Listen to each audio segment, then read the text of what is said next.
25শে ফেব্রুয়ারি 2009।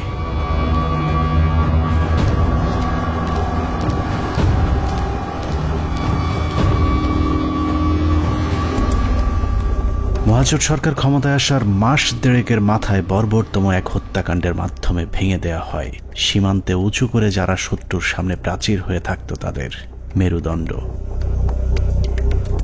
BDR সেনাবাহিনীর সমন্বয়ে গঠিত সুশৃঙ্খল একটি বাহিনীর মগজে বিষ বাষ্প ঢুকে উস্কে দেয়া হয় হিংসা আর প্রতিশোধের আগুন। সেই আগুনেই পুড়েছে বিশ্বাস, আস্থা আর ভালোবাসায় তৈরি করা সাজানো গোছানো এক সুখের ঘর। পিলখানায় লাগা সে আগুনে শুধু যে 57 সেনা কর্মকর্তাই পুড়েছে তা নয়, সেই সাথে পুড়েছে কয়েক হাজার জওয়ানের সুখ, স্বপ্ন, সংসার। সীমান্ত অরক্ষিত করে ওদেরকে রক্ষিত করা হয়েছে কারারক্ষীদের ঘরে, যেই ঘরে দিন, মাস, বছর করে গুনে গুনে 15 বছর পার হয়েছে সীমান্ত রক্ষীদের।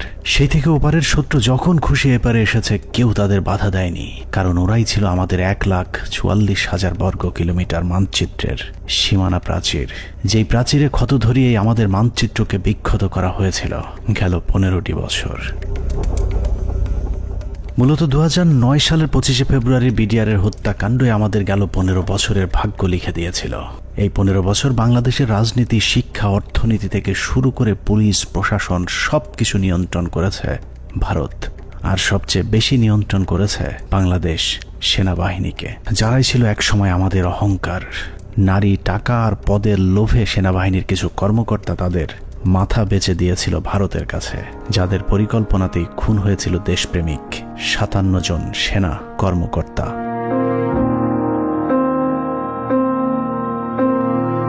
পঁচিশে ফেব্রুয়ারি পিলখানায় আসলে কি ঘটেছিল, কেন ঘটেছিল, সেই ঘটনার পরে কি ঘটেছিল, কিংবা এখন আসলে কি ঘটছে তা নিয়ে আমাদেরকে যতটুকু জানানো হয়েছে তার চেয়েও অনেক বেশি আমাদের থেকে গোপন করে রাখা হয়েছে। ঘটনার শুরু থেকে শেষ পর্যন্ত আমরা যতটুকু জেনেছি তার পুরোটাই পিলখানার মূল ঘটনার বিকৃত এক রূপ, যেখানে সত্যের কোনো বালাই নেই। হাসিনা সবকিছু জানতো। এই বিডিআর এর ঘটনা হাসিনা আসার 1 মাস পরেই কেন ঘটলো?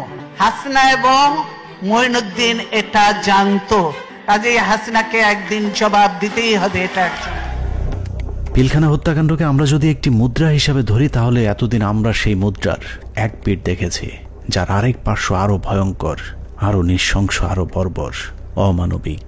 আমরা শুধু 57 সেনা কর্মকর্তার গল্প শুনেছি, কিন্তু তার চেয়েও কয়েক গুণ মানুষকে হত্যা করা হয়েছে, যেই খবর বিডিআরের পরিবারের বাইরে আর কাউকে জানতে দেয়া হয়নি। পিলখানা হত্যাকাণ্ডের মামলায় রাজসাক্ষী না হওয়ার জন্য বীর মুক্তিযোদ্ধা ডিএডি আব্দুর রহিম সাহেবকে জেলখানায় নিয়ে নির্মমভাবে ইনজেকশন পোস্ট করে তাকে শহীদ করা হয়। আনুমানিক 28 তারিখ সন্ধ্যার দিকে ওনার ভাইয়ের মেজর ইনাম সাহেবের নির্দেশে আব্বু পিলখানায় আবার জয়েন করে।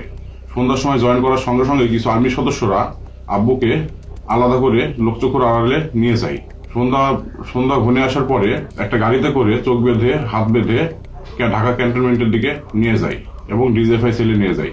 আব্বু তাদের কথাবার্তাতে বুঝতে পারে যে আব্বু ডিজিএফআই সেলে আছে। ওখানে সম্ভবত একটা 12 নম্বর কোন একটা রুমে আব্বুকে 10 থেকে 12 দিন রাখা হয় এবং অমানবিক নির্যাতন করা হয়।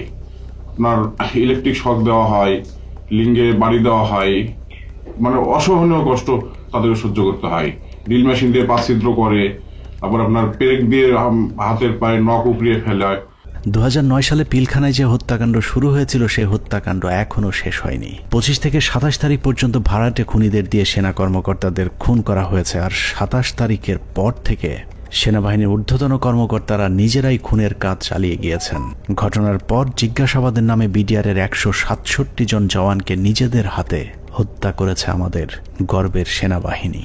এমনকি সেনাবাহিনী শিখিয়ে দেয়া সাক্ষ্য দিতে চায়নি বলে পিলখানার জামে মসজিদের ইমামকে পর্যন্ত নির্মমভাবে হত্যা করা হয়েছে, যিনি ঘটনার শুরু থেকে শেষ পর্যন্ত নিজ চোখে প্রকৃত খুনিদেরকে দেখেছিলেন। এসব তো আমাদের সৈনিকরা করবে না, কখনোই আমাদের সৈনিকরা অফিসারের উপরে আক্রমণ করবে না। যেভাবে গুলি করতে করতে ভিতরে ঢুকে গেছে, আর একজন হিন্দিতে কথা বলে, ইংলিশে কথা বলে, কমেন্ট করে ওদেরকে। পিলখানার ঘটনার বেশিরভাগ তথ্য উপাত্ত আলামত নষ্ট করে দেওয়া হয়েছে। তারপরেও চূড়ান্ত ঝুঁকি নিয়ে দেশপ্রেমিক কয়েকজন সেনা কর্মকর্তা অত্যন্ত গোপনীয়ভাবে কিছু গুরুত্বপূর্ণ তথ্য প্রমাণ নিজেদের সংগ্রহে রেখেছিলেন। বিডিআর হত্যাকাণ্ডের দিন বেঁচে যাওয়া কিংবা পিলখানার বাইরে থেকে বারবার ভেতরে ঢুকে অফিসারদের জীবন বাঁচানোর চেষ্টা করা, অথবা যারা ঘটনার সুষ্ঠু তদন্তের ব্যবস্থা করতে চেয়েছিলেন, এরকম একদল সেনা কর্মকর্তার সহায়তায় আমাদের আজকের অনুসন্ধানটি করা হয়েছে।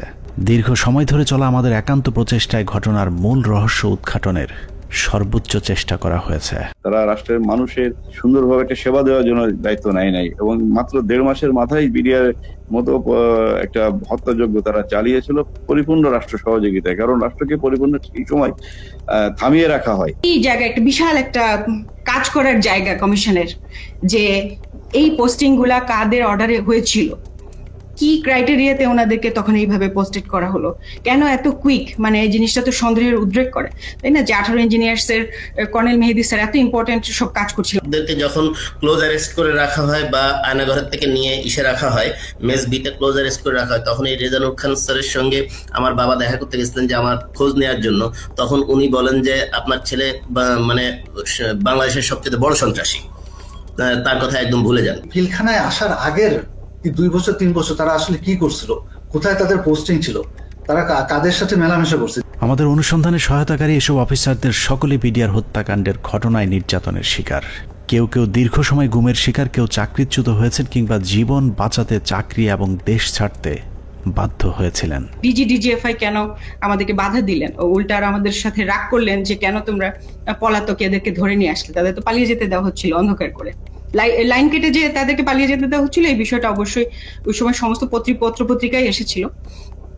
আর 3 নাম্বার হচ্ছে যে এই যে এরা যে মানে বললো যে এরা ঠিক জানে না কে তাদের কমান্ড করছে, এই যে জিনিসটা সবার মুখ ঢাকা ছিল। সো কে কাকে কমান্ড করছে এটা তো চেহারা, যেমন আমার সৈনিক কিন্তু সবাইকে চিনে, একটা ইউনিটের আমি সবাইকে চিনি, যে আমাকে অমুক স্যার এটা বলেছে। একে তো ওখানে হচ্ছে প্যারেড উপলক্ষে বিভিন্ন ইউনিটের সৈনিকরা এসেছিল, সবার মুখ ছিল বাধা, এই জন্য ওরা জানতো না যে কার কমান্ডে তারা কাজ করছে। সেনাবাহিনীর মধ্যম সারির এসব সেনা কর্মকর্তাদের সংগ্রহে থাকা কিছু গোপন অডিও ভিডিও ছিল আমাদের অনুসন্ধানের মূল পুঁজি। স্পর্শকাতর এসব তথ্য উপাত্ত নিয়ে আমাদের আজকের অনুসন্ধান।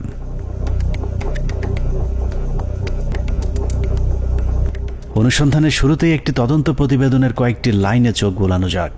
যে প্রতিবেদনটি পিলখানা হত্যাকাণ্ডের পরের 18 কর্মদিবসের মধ্যে তৈরি করা হয়েছিল, কিন্তু আজও পর্যন্ত তা প্রকাশ করা হয়নি। কারণ এই প্রতিবেদনেই ঘটনার মূল রহস্য লুকিয়ে আছে। যদিও মূল ঘটনার 50 প্রতিবেদনে উঠে আসেনি, যে কারণেই প্রতিবেদনের সীমাবদ্ধতায় বলা হয়েছে তদন্তের স্বার্থেই কমিটি কয়েকটি সংস্থার প্রধান গুরুত্বপূর্ণ ব্যক্তিকে জিজ্ঞাসাবাদ এবং বিভিন্ন গোয়েন্দা সংস্থার নিকট হতে গোয়েন্দা তথ্য সংগ্রহ করা আবশ্যক বলে মনে করেছে, কিন্তু পর্যাপ্ত সহযোগিতার অভাবে কাজগুলো করা সম্ভব হয়নি। ফলশ্রুতিতে পর্যাপ্ত তথ্য প্রমাণ সহ এই বিদ্রোহ এবং হত্যাকাণ্ডের মূল ষড়যন্ত্রকারীদেরকে শনাক্ত করা এবং ঘটনার পেছনের মূল কারণ বা মোটিভ উদ্ঘাটন করা সম্ভব হয়নি। এছাড়া প্রতিবেদনের মন্তব্যে বলা হয়েছে তদন্ত কমিটি সংশ্লিষ্ট গোয়েন্দা সংস্থা সমূহ যেমন এনএসআই, ডিজিএফআই, র্যাব, সিআইটি এবং পুলিশের এসবিকে তাদের সংগৃহীত বিভিন্ন গোয়েন্দা তথ্য প্রয়োজনীয় প্রমাণাদি পেশাগত দৃষ্টিকোণ থেকে বিশ্লেষণ করে কমিটির নিকট সরবরাহ করার জন্য অনুরোধ করেছিল, কিন্তু বর্ণিত সংস্থাসমূহ হতে কোনো সহযোগিতা পাওয়া যায়নি। প্রতিবেদনের এই লাইনগুলো পড়লেই বোঝা যায় পিলখানা হত্যাকাণ্ডের পরপর গঠিত ওই তদন্ত কমিটি ঘটনার মূল রহস্য উদ্ঘাটন করুক, এটা সরকার কিংবা সেনাবাহিনী কেউই চায়নি। ওই প্রতিবেদনের মতোই পিলখানা হত্যাকাণ্ডের সবকিছুই আমাদের থেকে আড়াল করে রাখা হয়েছে। 2009 সালের 25 ফেব্রুয়ারি সকালে পিলখানায় দরবার শুরুর পর থেকে 26 তারিখ বিকেল 5টা পর্যন্ত সরকারের পক্ষ থেকে যা কিছু করা হয়েছে সবই জিম্মি হওয়া সেনা কর্মকর্তাদেরকে হত্যার উদ্দেশ্যে, কাউকে বাঁচানোর জন্য নয়। 25 তারিখ সকাল থেকেই তৎকালীন প্রধানমন্ত্রী শেখ হাসিনা, 3 বাহিনী প্রধান, ডিজিএফআই, এনএসআই প্রধান, সামরিক সচিব তারেক সিদ্দিকী সহ সকলেই সেনা কর্মকর্তাদের হত্যার মিশন সম্পূর্ণ করবার জন্য শেখ হাসিনার তৎকালীন সরকারি বাসভবন যমুনায় অবস্থান করছিলেন।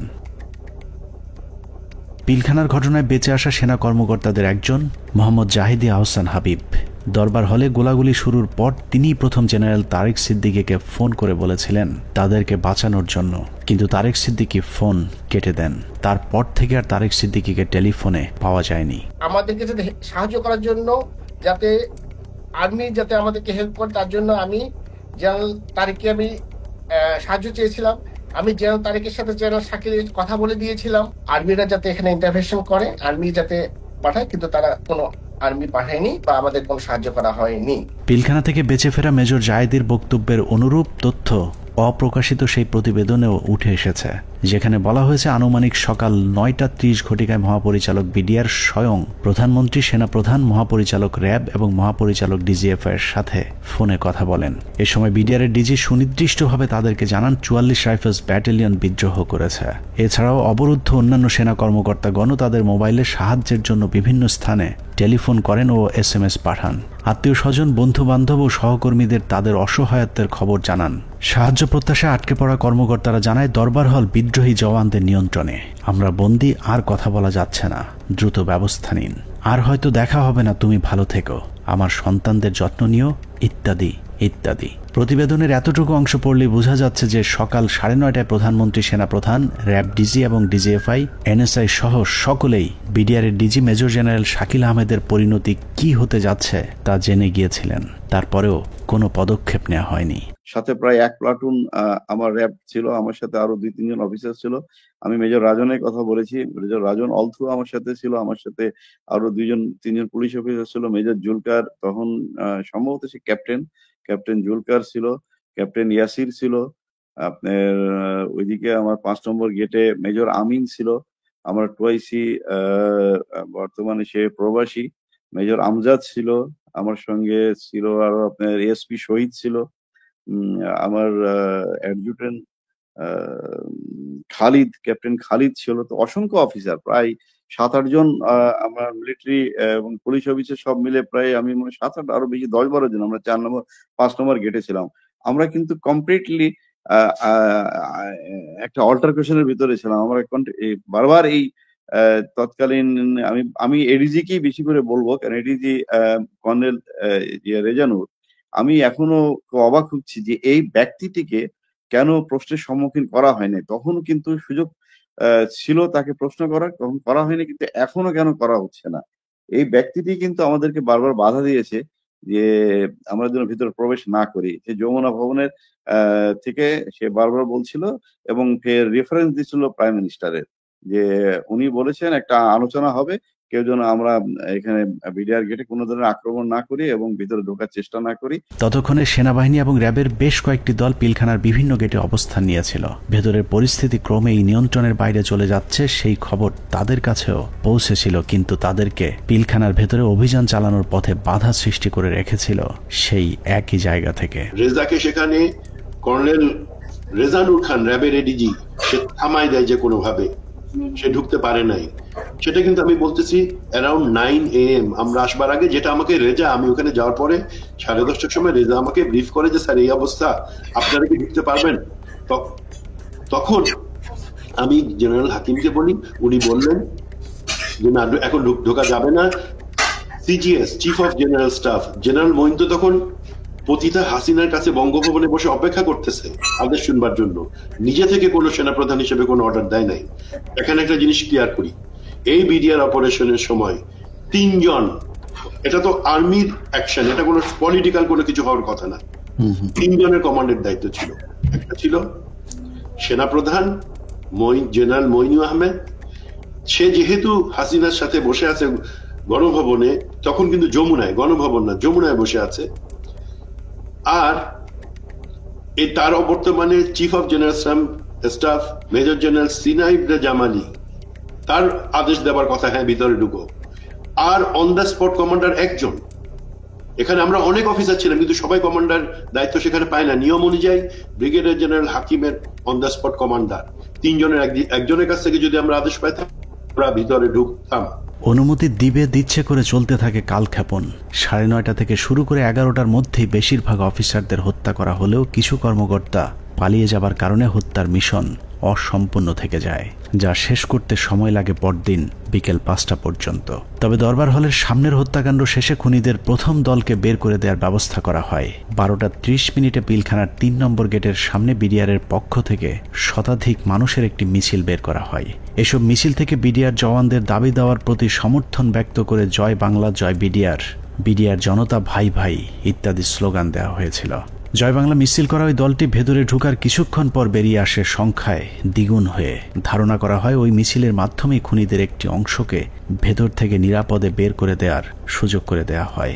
যেখানে আর্মির অপারেশন, আর্মির করবার কথা, সেখানে বিভিন্ন আওয়ামী লীগের পলিটিক্যাল লোকজন ভিতরে ঢুকতেছে যাইতেছে। এর মধ্যে আমরা দেখতে পাচ্ছি আমাদের কাছে অফিসারদের কাছে বাইনকুলার, তাপস, মির্জা আজম, নানক, শেখ সেলিম, এরা সবাই কিন্তু যাওয়া আসা করতেছে ভিতরে। এবং এর মধ্যে আবার দেখলাম কি ছাত্রলীগ যুবলীগ মিলে একটা মিছিল বলে ওই নিউ মার্কেটের গেট থেকে ঢুকলো, তারা 20-25 জন হবে। তারা ঢুকে ওখানে কিছুক্ষণ, পুরাটা তার দেখা যায় না। আবার ঘন্টাখানেক পরে দেখলাম কি সেই মিছিল, তাদের হাতে কিন্তু আওয়ামী লীগের ব্যানার আছে, সেই মিছিল বের হয়ে যাচ্ছে। সেটা সংখ্যা হচ্ছে লোকের এখন 100 থেকে উপরে, 100-125 জন ঢুকছিল, 25 জন বাইরে হয়ে যাচ্ছে। সাথে সাথে আমরা সেটে যারা ছিল তাদেরকে জানালাম যে দেখো এই মিছিলটাকে আটকাও, এদের মধ্যে থেকে কিন্তু ভিতরে যারা কিলার তারা বের হয়ে তাদেরকে বের করে নিয়ে যাওয়া হইতেছে। বিডিআর কমপ্লেক্স যে ভিতরে যত সৈনিকরা ছিল তখন সবাই জাগো বললো, জাগো বলে যে যেদিকে পারলো বেরিয়ে চলে গেল। এটা হওয়ার কথা না। একটা ট্রেন সোলজার একটা এইভাবে পালিয়ে যেতে পারে না, যখন যতই গুলি হোক, কেননা তার কাছে কোনো অর্ডার আসেনি। এবং এই সময় কিছু অফিসারও কিন্তু পালিয়ে গিয়েছিল। তো আমাদেরকে বের করতে হবে হু অল অর, মানে ওই অফিসাররা কারা কারা। এই সময় পালানোর কথা না।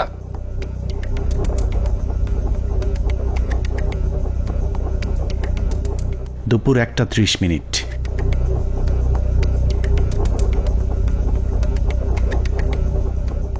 খুনের প্রথম পর্ব শেষ হবার পর শুরু হয় দ্বিতীয় পর্ব।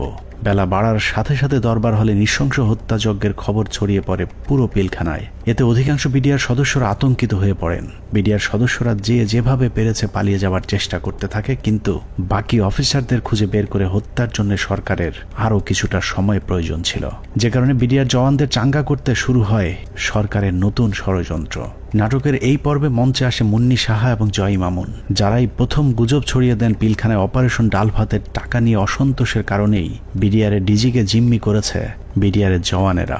এর পরপরই সেনাবাহিনী নিয়ে নানা ধরনের উস্কানিমূলক তথ্য প্রচার করতে থাকে বিশেষ কয়েকটি গণমাধ্যম। অফিসারদের কি অবস্থা? অফিসার যারা ছিল দরবার হলে যারা ছিল তাদের কি অবস্থা? তারা অনেকে ভেঙে গেছে, অনেকে আমাদের জিম্মিতে আছে, তাদেরকে কিছু করা হয়নি। ওরা খুব ভালোভাবে জানে বিডিআর এর প্রতি কি অন্যায় অবিচার চলে। আপনাদের তো অনেক দিনের এটা ক্ষোভ, আজকে কেন, আজকে কোন পরিপ্রেক্ষিতে এটা করলেন? উনি বোঝেন না, উনি খালি আশা দেয় আশা দেয়। এখন আমরা ওনাদেরকে আটক অবস্থায় রাখছি যাতে আমাদের দাবিগুলা মাননীয় প্রধানমন্ত্রী এবং স্বরাষ্ট্রমন্ত্রী আমাদের দাবি মানবেন। দেখছিলেন মুন্নি সাহার সঙ্গে বিশেষ। এ সময় নিজেদের লেখা বিভিন্ন ধরনের লিফলেট বিডিআরের নামে প্রচার করে গুজব ছড়াতে থাকে স্থানীয় আওয়ামী লীগের নেতাকর্মীরা। পিলখানার ভেতরেও ততক্ষণে বিডিআরের মাঝে ছড়িয়ে দেওয়া হয়েছে মিডিয়া এবং জনগণ আমাদের সাথে আছে। অপারেশন ডাল ভাতের টাকা মেরে খাওয়া সেনাবাহিনীর প্রতি এমনিতেই অনেকের ক্ষোভ ছিল, তার উপর সেনাবাহিনী যে কোনো সময় হামলা চালাতে পারে এমন গুজব ছড়িয়ে অস্ত্র হাতে তুলে দেওয়া হয় বিডিআরের সাধারণ জওয়ানদের হাতে। একদিকে আওয়ামী লীগের বিডিআরের পক্ষে মিছিল, অন্যদিকে গণমাধ্যমের উস্কানিতে হত্যাকাণ্ডে অংশ নেয়নি এমন অনেকেও দুপুরের পর বিদ্রোহী হয়ে ওঠে। জিনিসপত্রের দাম কারা বাড়াইছে শুনবেন? অরিজিনাল সেনা কর্মকর্তারা বিডিআর কে দিয়ে দাম বাড়াইছে। আস্তে আস্তে বর্ডার থেকে সমস্ত মাল নিয়ে আসতো, নিয়ে আসা স্ট্রোক করতো বিডিআর এর প্যারেড গ্রাউন্ডে। স্ট্রোক করে সেই মালগুলি দেশবাসী মাধ্যমে অনেক দিন পর সাপ্লাই করতো, যার কারণে অনেক দাম বেড়ে যেত জিনিসগুলির। যত ডাল ভাতের টাকা আছে সব মেরে খেয়ে ফেলেছে। ডাল ভাতের নামে তারা কোটি কোটি টাকা হাতিয়ে নিয়ে গেছে, কোটি টাকা হাতিয়ে নিয়ে গেছে ডাল ভাতের নামে। এরই মধ্যে গণভবনের নতুন ষড়যন্ত্রের অংশ হিসেবে আওয়ামী লীগ নেতা জাহাঙ্গীর কবির নানককে পিলখানার 4 নম্বর গেটে পাঠানো হয়। পিলখানার চারপাশের এলাকা থেকে বাড়িঘর ফেলে মানুষ যখন সরে যাচ্ছিলেন, তখন বীর দর্পে 4 নম্বর গেটের দিকে এগিয়ে যান আওয়ামী লীগের তৎকালীন এলজিআরডি প্রতিমন্ত্রী জাহাঙ্গীর কবির নানক, ফজলে নূর তাপস এবং হুইপ মির্জা আজম। অন্যদিকে প্রস্তুত ছিলেন সাংসদ মাহবুবারা গিনি এবং ওয়ারেসাত হোসেন সহ আওয়ামী লীগের বেশ কয়েকজন নেতাকর্মী। একজন মহিলা এমপি, তো মহিলা এমপিকে কাছে আসার পর তখন আমি চিনতে পেরেছিলাম। তো আর ওনাদের দুজনকে তো আমি চিনি। তো ওনারা এসে আসে দাঁড়ানোর পরে ফরজুল কারোর কাছে এসে মহিলারা জিজ্ঞেস করলেন যে আমি কি একটা সাদা পতাকা পেতে পারি? তো স্যার তখন পিছন দিকে ঘুরে তাকালেন, ঘুরে তাকিয়ে সৈনিককে জিজ্ঞেস করলেন যে তোমাদের কারোর কাছে কোনো সাদা পতাকা বা এরকম কোনো কিছু আছে কিনা। তো তৎপরবর্তীতে ওখান থেকে ওরকম সাদা পতাকার কোনো কিছু না পাওয়াতে উনি স্যার বললেন যে আমার কাছে একটা রুমাল আছে, এটাতে চলবে কিনা। উনি ওটা দিয়ে দিলেন। বাট ওনারা এই সময় স্যার কিন্তু ওনাদেরকে জিজ্ঞেস করলেন যে আপনারা যে এখান দিয়ে যাবেন তো ওখান থেকে গুলি হচ্ছে, তো তখন ওই মহিলা এমপি গিনি বলেছিলেন যে না আমাদেরকে গুলি করবেন বা গুলি আসবেন আমাদের দিকে, আপনি এটা নিয়ে চিন্তা করবেন। তো এই জিনিসগুলো কিন্তু কিছু সিগনিফিকেন্ট জিনিস, তখন এগুলো অর্থ বুঝি নাই যে ওনারা এইভাবে এত কনফিডেন্ট, বাট এগুলো যেমন পরবর্তীতে জীবনে আসার পরে আমি বুঝতে পেরেছি যে আচ্ছা এইটার মানে তাহলে এই জিনিসটা দাঁড়ায়। আওয়ামী লীগের ওই প্রতিনিধি দলকে পেয়ে বিডিআর সদস্যরা মনে করেছিল তারা হয়তো বিডিআরকে বাঁচাতেই এসেছিল, কিন্তু এটাই ছিল বিডিআরের জন্য সবচেয়ে ভয়ঙ্কর ফাঁদ, যেই ফাঁদে পা দেয় পিলখানা হত্যাকাণ্ডের পুরো দায় বিডিআরের উপর চলে আসে। পিলখানা 4 নম্বর গেটে যখন নানক আজমদের নেতৃত্বে আওয়ামী লীগের একটা দল পিলখানার ভেতরে পৌঁছায়, তখন বিডিআরের পোশাক পরা কিছু লোক তাদের সাথে বেশ কিছুক্ষণ কথাবার্তা বলেন। তাদের মধ্যে কি কথা হয়েছে সেটা জানা না গেলেও এর পরপরই বিডিআরের কয়েকজন ব্যক্তিকে সামনে নিয়ে আসা হয় যাদের নাম এর আগে কখনো শোনা যায়নি। তাদের মধ্যে একজন ডিএডি তৌহিদ, যাকে আমরা পিলখানা হত্যাকাণ্ডের কথিত মূল হোতা হিসেবে এতদিন ধরে জেনে এসেছি। নানক আজমদের সাথে বৈঠক করা ওই দলটি ডিএডি তৌহিদ সহ কয়েকজন ডিএডিকে খুঁজতে থাকেন। বিডিআরের পোশাক পরা ওই দলটি ডিএডি তৌহিদের পিলখানার বাসায় গিয়ে তৌহিদের সন্ধান চেয়েছিলেন, কিন্তু বিডিআরের পোশাক পরা থাকলেও ডিএডি তৌহিদ সেনাবাহিনী নাকি বিডিআরের কর্মকর্তা সেটাও তারা জানতেন না। আমার বাসার সামনে নেম প্লেট ছিল তৌহিদ লেখা, জিজ্ঞেস করতেছে যে তৌহিদ উনি কি বিডিআর না আর্মির? আমি বলছি উনি বিডিআর এর র্যাঙ্ক কি? ডিএডি কি আর্মির না বিডিআর এর? মানে ওনারা এটাও চিনে না যে ডিএডি র্যাঙ্ক আর্মি বিডিআর এ হয়, বুঝেন? তাহলে ডিএডি তৌহিদের পরিবারকে ভয়ভীতি দেখিয়ে তার অবস্থান জানা হয়। এরপরই প্রথমবারের মতো দৃশ্যপটে আসেন ডিএডি তৌহিদ, ডিএডি আব্দুর রহিম সহ বেশ কয়েকজন বিডিআরের সৈনিক, যাদেরকে বিডিআর বিদ্রোহের নেতা পরিচয় দিয়ে নিয়ে যাওয়া হয় প্রধানমন্ত্রীর সাথে বৈঠকে। বেলা 3:40 বিডিআরের 14 দলের একটি প্রতিনিধি দল শেখ হাসিনার বাসভবন যমুনায় প্রবেশ করেন। পিলখানা হত্যাকাণ্ড নিয়ে করা গোপন সেই প্রতিবেদনে উল্লেখ করা হয়েছে, বিডিআরের ওই প্রতিনিধি দলটি যমুনায় শেখ হাসিনার সাথে বৈঠকের সময় সেখানে আর কাউকে থাকতে দেওয়া হয়নি। অর্থাৎ পিলখানার ভেতরে সেনা কর্মকর্তাদের ভাগ্যে কি ঘটেছিল সেই খবর একমাত্র শেখ হাসিনাকেই জানানো হয়েছিল। যমুনায় বৈঠক শেষে বিডিআরের প্রতিনিধি দল গেটের বাইরে আসার পর অপেক্ষমান সাংবাদিকদের সাথে কথা বলেন। সেখানে নানান প্রশ্নের জবাব দেওয়ার পর ভেতরে কতজন শহীদ হয়েছেন সেটা নিয়ে জিজ্ঞেস করতেই ডিএডি তৌহিদকে সেখান থেকে সরিয়ে নিয়ে যায় জাহাঙ্গীর কবির নানক।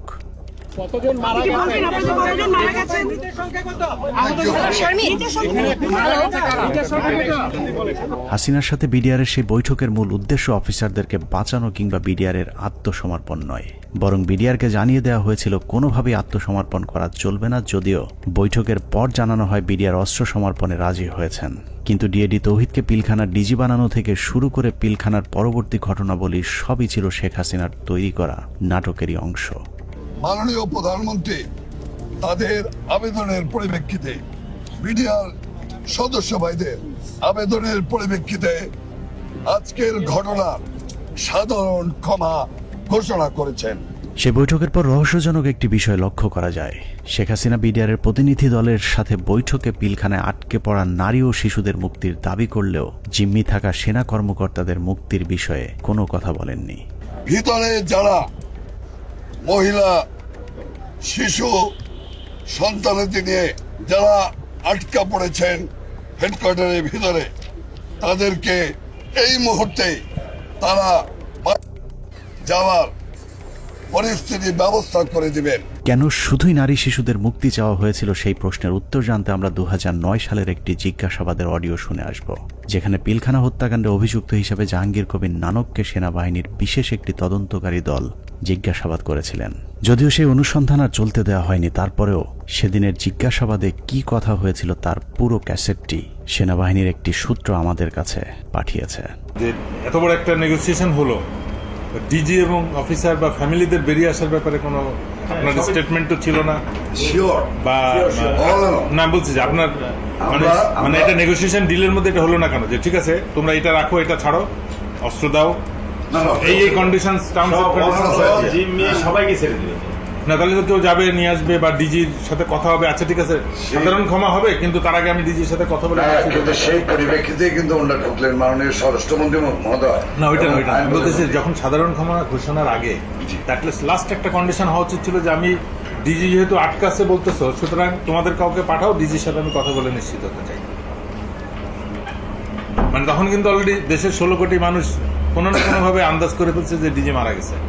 4টার সময় প্রাইম মিনিস্টার অফিসে যখন আলাপ হয়, তা এই আলাপের মধ্যে ডিজির মৃত্যুর বিষয়টা আসলো না কি করে, বা অল ইন্টেলিজেন্স সোর্সেস মিস করলো কি করে, যে আপনার কোনো প্রেস ব্রিফিং এও এটা আসলো না? ফ্যামিলি সরি আসছে, আমি এই যে সেটা আমার কাছে আপনার প্রেস ব্রিফিং এ শুধু জিম্মির ব্যাপার এসছে, বা ডিজি বা তার অন্যান্য অফিসারদের রিলিজের ব্যাপারে যারা আটক আছেন তাদেরকে পার্টিকুলার ডিজি কথা বলা হয়নি। আমার কথাই নাই, কিন্তু বলা ছিল যাদেরকে জিম্মি করছেন, but it was A casual কথা, নট না যে অফিসার ওকে ডিজি এবং অফিসাররা ফেরত আসবে অথবা 10 জন থাকবে বাকিরা। কিন্তু ওই DG being the main centre focal point of BDR, আমাদের কিন্তু প্রথমে আসলে ডিজি আছে কিনা এই জিনিসটা কিন্তু কোথাও কোনো প্রেস ব্রিফিং এ কোথাও, মানে সাধারণ ক্ষমার আগে তো এই কন্ডিশন হইতে হবে, যেটা হত্যাকারী তো সাধারণ ক্ষমা পেতে পারে। অল এরকম কিন্তু আলোচনা হয়েছে, কিন্তু পার্টিকুলারলি ডিজি বলানের শুধু ওখানে বলা ছিল যে সকল মহিলা, শিশু এবং অফিসাররা যারা জিম্মি, এই শব্দটা বলা হচ্ছে। আপনি বলেছেন যে সমস্ত মহিলা, শিশু, but you never talked about office DG এবং অন্যান্য অফিসার। স্যার আমি আপনাকে আপনার ভিডিও ক্লিপটা শোনাতে চাচ্ছি, একটু আমি দেখেন। সেনা কর্মকর্তাদের মুক্তি না চাওয়াটা কোনো ভুলবশত ঘটনা নয়, বরং শেখ হাসিনা জানতেন ওইসব কর্মকর্তাদেরকে এরই মধ্যে হত্যা করা হয়েছে, যে কারণেই তাদের মুক্তি না চেয়ে বরং নিহত সেনা কর্মকর্তাদের লাশ গুম এবং বেঁচে যাওয়া বাকি কর্মকর্তাদের খুঁজে খুঁজে মারার জন্য আরও কালক্ষেপণ করা হয়েছিল। সে কারণে বৈঠক শেষে বিডিআরের সদস্যরা পিলখানায় যাবার পর আবারও নতুন করে গোলাগুলি শুরু হয়। অপ্রকাশিত ওই প্রতিবেদনে বলা হয়েছে, এ সময় বিদ্রোহীরা তাদের অপকর্মের সুবিধার্থে পিলখানার অভ্যন্তরে বিশেষ বিশেষ স্থানে বিদ্যুৎ নিভিয়ে দেয়, কিন্তু সরকারের পক্ষ থেকে ওইসব এলাকায় বিকল্প ব্যবস্থায় আলোকিত করার কোনো ব্যবস্থা করা হয়নি এবং তদন্তকারী দল এ ব্যাপারে কোনো সদুত্তরও দেয়নি। প্রতিবেদনের পরের অংশে অত্যন্ত গুরুত্বপূর্ণ কিছু তথ্য দেওয়া হয়েছে, যেখানে বলা হয়েছে সরকার ঘোষিত সিদ্ধান্ত ও আলোচনার প্রেক্ষিতে পিলখানার ভেতরে আটককৃত অফিসার ও তাদের পরিবারের সদস্যদের বের করে আনার সুযোগ হতে পারে, এ চিন্তায় ডিএমপির 10টি ট্রাক ও 10টি বাস 4 নম্বর গেটের সামনে নিয়ে যাওয়া হয়। সেই 10টি ট্রাক ও 10টি বাসে করে কাদেরকে নেওয়া হয়েছিল সেই প্রশ্নের উত্তর পাওয়া গেলেই অনেক কিছু পরিষ্কার হয়ে যাবে। রাত 8টায় হোটেল আম্বালাইনে শুরু হয় নাটকের আরেক পর্ব। বিডিআর প্রতিনিধি দলের সাথে তৎকালীন স্বরাষ্ট্রমন্ত্রী অ্যাডভোকেট সাহারা খাতুনের আবারও বৈঠক শুরু হয়। এ সময় তার সাথে পুলিশের আইজিপি, র্যাবের ডিজি, গোয়েন্দা সংস্থার কর্মকর্তা ছাড়াও যথারীতি নানক ও আজমও উপস্থিত ছিলেন। এসব আলোচনাগুলোতে আসলে বিডিআরের কোনো সিদ্ধান্ত জানানোর সুযোগ ছিল না। সরকারের পক্ষ থেকে যা সিদ্ধান্ত নেওয়া হতো সেটাই বিডিআরের দাবি বলে প্রচার করা হয়েছে। ওই মিটিং শেষে গণমাধ্যমকে আবারও জানানো হয় বিডিআর অস্ত্র সমর্পণে রাজি হয়েছেন, তবে সেনাবাহিনীর কাছে নয়, তারা পুলিশের কাছে অস্ত্র সমর্পণ করবেন। কথা মতো রাত 1টায় স্বরাষ্ট্রমন্ত্রী সাহারা খাতুন, আইন প্রতিমন্ত্রী অ্যাডভোকেট কামরুল ইসলাম এবং পুলিশের মহাপরিদর্শক সহ আওয়ামী লীগের কয়েকজন নেতাকর্মী একটি বিশেষ গাড়ি যোগে পিলখানার ভেতরে প্রবেশ করেন। আওয়ামী লীগের প্রতিনিধি দলের পিলখানায় যাবার মূল উদ্দেশ্য কি ছিল সেটা পরিষ্কার হয়ে যাবে তাদের সন্দেহজনক কিছু কার্যক্রম দেখলেই। প্রতিনিধি দলের প্রথমেই সেনাবাহিনীর জিম্মি থাকা কর্মকর্তাদের খুঁজে বের করার কথা থাকলেও সাহারা খাতুন সহ প্রতিনিধি দলটি কয়েকটি বাসায় গিয়ে মাত্র 15 জনকে উদ্ধার করে নিয়ে আসেন। অথচ সেনাবাহিনীর কর্মকর্তারা কোথায় আছেন, তাদের পরিবারের কি পরিণতি হয়েছে, এ ব্যাপারে কোনো আগ্রহ দেখায়নি আওয়ামী লীগের ওই প্রতিনিধি দলটি। গণমাধ্যম যেন এ বিষয়ে কোনো প্রশ্ন তুলতে না পারে সেজন্যও শুধুমাত্র বিটিভির একজন পরীক্ষিত আওয়ামী সাংবাদিককে পিলখানার ভেতরে নিয়ে যাওয়া হয়, যার নাম মুশফিকা নাজনীন, যিনি মুন্নী শাহর ঘনিষ্ঠ বান্ধবী। 25 তারিখ থেকে পরবর্তী কয়েকদিনের সব অপকর্মের সাক্ষী সাংবাদিক মুশফিকা নাজনীনকে জিজ্ঞাসাবাদ করলে ওই রাতের অনেক প্রশ্নের উত্তর পাওয়া যাবে। সেই রাতে সবচেয়ে রহস্যজনক ঘটনা হলো, হোটেল আম্বালায় বৈঠক শেষে সাংবাদিকদের জানানো হয়েছিল বিডিআর সেনাবাহিনীর পরিবর্তে পুলিশের কাছে অস্ত্র সমর্পণে রাজি হয়েছে। অথচ সরকারের প্রতিনিধি দলটি 10,000 বিডিআরের অস্ত্র জমা নিতে পিলখানায় আইজিপি ছাড়া কোনো পুলিশ সদস্য তাদের সাথে নেয়নি। ভেতরে কেন পুলিশ নিয়ে যাওয়া হয়নি সেই বিষয়টি জানতে 2009 সালের 27 ফেব্রুয়ারি অ্যাডভোকেট কামরুল ইসলামকে জিজ্ঞাসাবাদ করেছিল তদন্তকারী দল। সেই রেকর্ডের একটি কপি আমাদের অনুসন্ধানে উঠে এসেছে। কোর্টের থেকে যখন বেরিয়ে আসেন মাননীয় স্বরাষ্ট্রমন্ত্রী বলেন যে ঠিক আছে আপনারা জমা দিতে থাকেন, আমরা যাই। না জমা রাখার পরে যেটা উনি বাইরে এসেও মিডিয়াকে বলেছিলেন, হ্যাঁ ওনারা জমা দিচ্ছেন, আমি চলে আসছি। হ্যাঁ এইটাই মনে হয় এরকম চাবি নিছে না দিছে, সকাল পর্যন্ত তারা সব জমা করে আমাদের 8টা সাড়ে 8টার মধ্যে আমরা আবার পুলিশের হ্যান্ড ওভার করে দেবে পিটিআর। পুলিশ? এটা কিন্তু ফাইনাল কথা আমাদের সাথে সেই অনুযায়ী সকালে আমরা গেছি ওখানে, মানে পুলিশকে হ্যান্ড ওভার করবে কিন্তু কোনো পুলিশ যায়নি ভিতরে? সকালে তো পুলিশ না বলছি যে না, রাত্রে যে হ্যান্ড ওভার হলো, রাত্রে তো পুলিশের কাছে যায় নাই, সুতরাং তাদের কাছে ছিল, তাদের কাছে রয়ে গেল। পুরো ঘটনাটা যে পরিকল্পিত সেটা বিটিভির ধারণ করা ওই ফুটেজ দেখলেই বোঝা যাবে। বিডিআর এর সকল সদস্যের অস্ত্র সমর্পণ করার কথা থাকলেও হাতে গোনা কয়েকজন তাদের অস্ত্র জমা দেয়। ছোট একটি টেবিলের উপর যখন বিডিআর সদস্যরা অস্ত্র জমা দিচ্ছিল, ঠিক একই সময়ে অন্য বিডিআর সদস্যরা অস্ত্র হাতে নিয়ে বীরের মতো পাশে হাঁটাহাঁটি করছিলেন। ঘটনার এখানেই শেষ নয়। অস্ত্র সমর্পণের নাটক শেষে যারা অস্ত্র জমা দিয়েছিলেন তারাই আবার জমা দেয়া অস্ত্রগুলো হাতে তুলে নিচ্ছিলেন। বিটিভির ক্যামেরাম্যান হয়তো ভুলক্রমে নাটকের বাইরের ওই দৃশ্য ধারণ করে ফেলেছিলেন। 25 তারিখ রাত যতই গভীর হয়েছে, সরকারের ষড়যন্ত্র ততই দিনের মতো পরিষ্কার হতে থাকে। সরকারের পরিকল্পনায় রাতে বিডিআরের আত্মসমর্পণের দাবি করে পিলখানায় ঢুকা সরকারি প্রতিনিধি দল ভোর 4:10 বেরিয়ে আসে নিজেদের বাছাই করা মাত্র 15 জন জিম্মিকে উদ্ধার করে।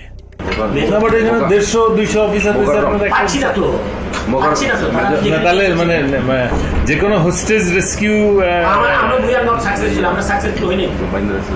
মানে যে কোনো হোস্টেজ রেস্কিউ অপারেশনের প্রথম তো আমার হোস্টেজের কে কে আছে, অফিসার এবং তার পরিবার। কয়জন অফিসারকে আমার সাথে আনলাম, কয়জন প্লাস হোস্টেজের মধ্যে সব থেকে বড় হোস্টেজ যেটা ডিজি এবং তার পরিবার, তাদের কেউই আসলো না। তাদের বেঁচে আছে না মরে গেছে তাও জানলাম না। তাহলে হোস্টেজ অপারেশন কি হবে? রেস্কিউ করতে যান, ইনসিডেন্টালি তখন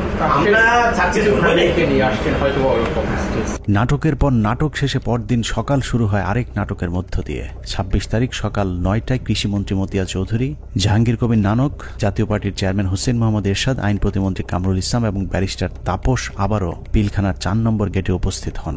ওদিকে 3 নম্বর গেটে আওয়ামী লীগের 200-300 নেতাকর্মী উপস্থিত হয়ে আবারও বিডিআরের পক্ষে স্লোগান দিতে থাকেন। এক পর্যায়ে মিছিলটি পিলখানার ভেতরে ঢুকে যায়। তবে ভেতরে যে কজন ঢুকেছিলেন তার চেয়ে কয়েক গুণ বেশি লোকজন নিয়ে পিলখানা থেকে কিছুক্ষণ পরে বেরিয়ে আসে আওয়ামী লীগের ওই মিছিলটি। 27 তারিখ তো 26 তারিখে একটা মাইক্রোবাসে করে বাইরের যে লোকেরা ভেতরে ঢুকেছিল তারা বের হয়ে যায়। 26 তারিখ দুপুর 2:30 12 সদস্যের মহাজোট মধ্যস্থকারী কমিটি গঠন করা হয়। আওয়ামী লীগ নেতা আব্দুল জলিলের নেতৃত্বে এই কমিটি আবারও হোটেল আম্বালাইনে বিডিআরের সাথে লোক দেখানো বৈঠক করেন। বৈঠক শেষে স্বরাষ্ট্রমন্ত্রী সাহারা খাতুন, জাহাঙ্গীর কবির নানক এবং মির্জা আজম আবারও 4 নম্বর গেট দিয়ে পিলখানায় প্রবেশ করেন। বিকেল 5টায় শেষবারের মতো আবারও ঘোষণা দেওয়া হয় বিডিআর অস্ত্র সমর্পণ করবে। মজার বিষয় হলো বিডিআর এবার আর পুলিশ কিংবা সেনাবাহিনীর কাছে অস্ত্র জমা দেওয়ার কোনো শর্ত দেয়নি। তবে শর্ত না থাকলেও পুলিশের মাধ্যমে পিলখানার নিয়ন্ত্রণ নেয় সরকার। এর পরপরই শেখ হাসিনা জাতির উদ্দেশ্যে ভাষণে বলেন, পরিস্থিতি এখন সম্পূর্ণ সরকারের নিয়ন্ত্রণে। নানা ধরনের গুজব ছড়িয়ে পরিস্থিতিকে ঘোলাটে করার চেষ্টাও মহল বিশেষ করছে, সে বিষয়েও সকলকে সজাগ থাকার আমি অনুরোধ জানাই। 27 তারিখ বাংলাদেশের মানুষের ঘুম ভেঙেছে ইতিহাসের নারকীয় এক হত্যাকাণ্ডের সাক্ষী হয়ে। শোকে বিহ্বল জাতির মেধাবী 57 কর্মকর্তার ক্ষত বিক্ষত এক একটি মরদেহ যেন গোটা জাতিকে দুমড়ে মুচড়ে শোকে স্তব্ধ করে দিয়েছিল।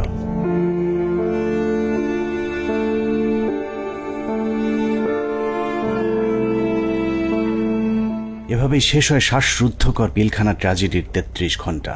পিলখানার ঘটনা নিয়ন্ত্রণে আনতে কেন 2 দিন সময় লাগলো? একজন অফিসারকেও জীবিত উদ্ধার না করলে সরকার এই 2 দিনে আসলে কি পদক্ষেপ নিয়েছিল সেটা জানতে আমরা পিলখানা হত্যাকাণ্ডের শেষ 1 ঘন্টার একটি ঘটনা দেখে আসব। 27 তারিখ বিকেল 5টায় বিডিআরের অস্ত্র সমর্পণের ঘণ্টাখানেক আগে শেখ তাপসের নেতৃত্বে একটি দল শেষবারের মতো মাইকিং করে জীবিত কেউ থাকলে বের হয়ে আসার অনুরোধ করেছিলেন। মাইকিং শুনে যেসব সেনা কর্মকর্তারা জীবন বাঁচাতে গাড়ির কাছে গিয়েছিলেন তাদের একজন ক্যাপ্টেন তানভীর, যার লাশ এখনো খুঁজে পাওয়া যায়নি। আমাদের হাতে আসা একজন সিপাহীর জিজ্ঞাসাবাদের একটি রেকর্ডে ক্যাপ্টেন তানভীর সম্পর্কে গুরুত্বপূর্ণ তথ্য পাওয়া গেছে। উনি হচ্ছেন আমাদের এমপি তাপস। তখন উনি আমার দিকে বড় বড় করে চোখ থেকে তাকালেন এমপি তাপস। ওনাকে বলছে ঠিক আছে তাহলে গাড়িতে উঠে। আমি বললাম স্যার আমাকে নিয়ে যান, আমি এখানে একা কি করবো? বলছে না তুমি 1 নম্বর গেট দিয়া, তারপরে বলতো 1 নম্বর গেট দিয়ে তুমি বাইরে চলে যাও। বুঝলে ওনাকে গাড়িতে উঠে চলে যাবে। এর মধ্যে তার স্যার আমার ঘাটে হাত রাখে একে বলে মহে তুমি কোনো চিন্তা করো না, তুমি বাসা চলে যাও। চলে গেলেন গাড়ি নিয়ে, আমি চলে আসলো। অনুসন্ধানে জানা যায় বিডিআর সৈনিকদের জিজ্ঞাসাবাদের সময় গোপনে রেকর্ড করা এই বক্তব্যটি সিপাহী মুহিতের, যিনি বিডিআর হত্যা মামলার ৭০ নম্বর আসামি। জিজ্ঞাসাবাদের সময় একজন সেনা কর্মকর্তার কাছে সিপাহী মুহিত ক্যাপ্টেন তানভীরের ভাগ্যে আসলে কি ঘটেছিল তার বিশদ বর্ণনা দিয়েছেন। উনি এখান থেকে ফোনে কথা বললেন, আমার মোবাইলে কথা বললেন, এক জায়গায় সার বললেন, আরেক জায়গায় চুরি করে কথা বললেন। তখন আমার মোবাইলেরও সার্চ নাই, মোবাইল বন্ধ হয়ে গেছে, আমিও কথা বলতে পারলাম না। আমি আরো সারা রাত রাগারাগি করছি স্যার আপনার জন্য, আমিও আমার পরিবারের সাথে কথা বলতে পারলাম না। সিপাহী মুহিতের বক্তব্য অনুযায়ী ক্যাপ্টেন তানভীর সবশেষ তার স্ত্রীর সাথে মুহিতের মোবাইল ফোনে কথা বলেছেন এবং ফোনের চার্জ শেষ হয়ে যাবার পর লাইন কেটে যায়। ঘটনার সত্যতা জানতে আমরা তানভীরের স্ত্রীর সাথে কথা বলেছিলাম। তানভীরের স্ত্রীও ঠিক মুহিতের মতো একই বক্তব্য দিয়েছেন। ফোনে কথা বলতে বলতে কি ফোন কেটে গিয়েছিল, এরকম কিছু মনে করতে পারেন? এরকম ফোন হয় কেটে গিয়েছিল বা কোনো আর সাউন্ড পরে শুনতে পাইনি। তার মানে সিপাহী মুহিত এবং তানভীরের স্ত্রী দুজনের বক্তব্যে এটা পরিষ্কার যে ক্যাপ্টেন তানভীরকে বিডিআর নয়, তাপস নিজেই হত্যা করেছে। অতএব তাপসই বলতে পারবে তানভীর কি জীবিত নাকি তাকে মেরে ফেলা হয়েছে।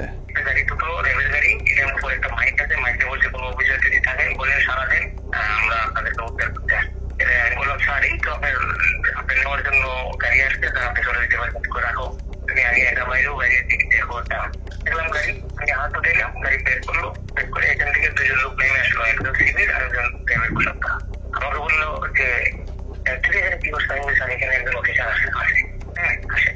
আসলো, আসা করে জিজ্ঞেস করলো যে আপনি কে? উনি বলছেন যে আমি ক্যাপ্টেন তানভীর। উনি হচ্ছেন যে আমাদের এমপি তাপস, এখানে যে লোকটা এই লোকটা হচ্ছে এমপি তাপস সাহেব। তখন উনি আমার দিকে বড় বড় করে চোখ থেকে তাকালেন এমপি তাপস, ওনাকে বলছে তাহলে গাড়িতে উঠে। সূত্র জানিয়েছে মুহিতের জিজ্ঞাসাবাদের এই রেকর্ডটি সিআইডিতে থাকাকালীন সেনাবাহিনী এবং র্যাবের কয়েক দফা জিজ্ঞাসাবাদ শেষে মুহিতকে সিআইডিতে জিজ্ঞাসাবাদের সময় মুহিত বলেন, আমার কোনো দোষ নেই, আমার অপরাধ একটাই, তা হলো জিজ্ঞাসাবাদে আমি ক্যাপ্টেন তানভীরকে তাপসের গাড়িতে তুলে দেওয়ার কথা সেনাবাহিনীর কর্মকর্তাদেরকে জানিয়েছিলাম। কোনো একটি জিজ্ঞাসাবাদের সময় তাপস নিজে উপস্থিত থেকে মুহিতকে নির্যাতন করেছেন বলেও অভিযোগ করতে শোনা যায় সিপাহী মুহিতের ওই গোপন রেকর্ডে। আমি তানভীর স্যারকে কথা দিচ্ছি, তানভীর স্যারকে তাপস স্যারের গাড়িতে উঠে দিচ্ছি, উনি যা বলতো তাই। উনি যদি আমি বলে যে আমি ওনাকে পাতাই না, তাহলে আমার মারি যান। এই বলছি তাপসের কথা, আমাকে এমন টিকাই দিল, দিয়ে আমাকে নিয়ে আবার সেনের ভিতরে রাখলো। রাখার পরে আবার লোক আসছে, তাপস সার আসছে, তাপস সারকে নিয়ে আসছে তারা। এনে বলে স্যার ওই সাবার কথা সবাই আপনার বলে আপনাকে তানভীরকে নাকি আপনি নিয়ে আসছেন, নিয়ে আসছে। সে এমন জোরে থাপ্পড় মারলো আমাকে একটা, আমি একটা বাড়িতে বলে গেলাম। উঠাইলো, উঠাই বলছে তুই এই কথা আর কখনো যাতে তোর মুখ দিয়া না আসে।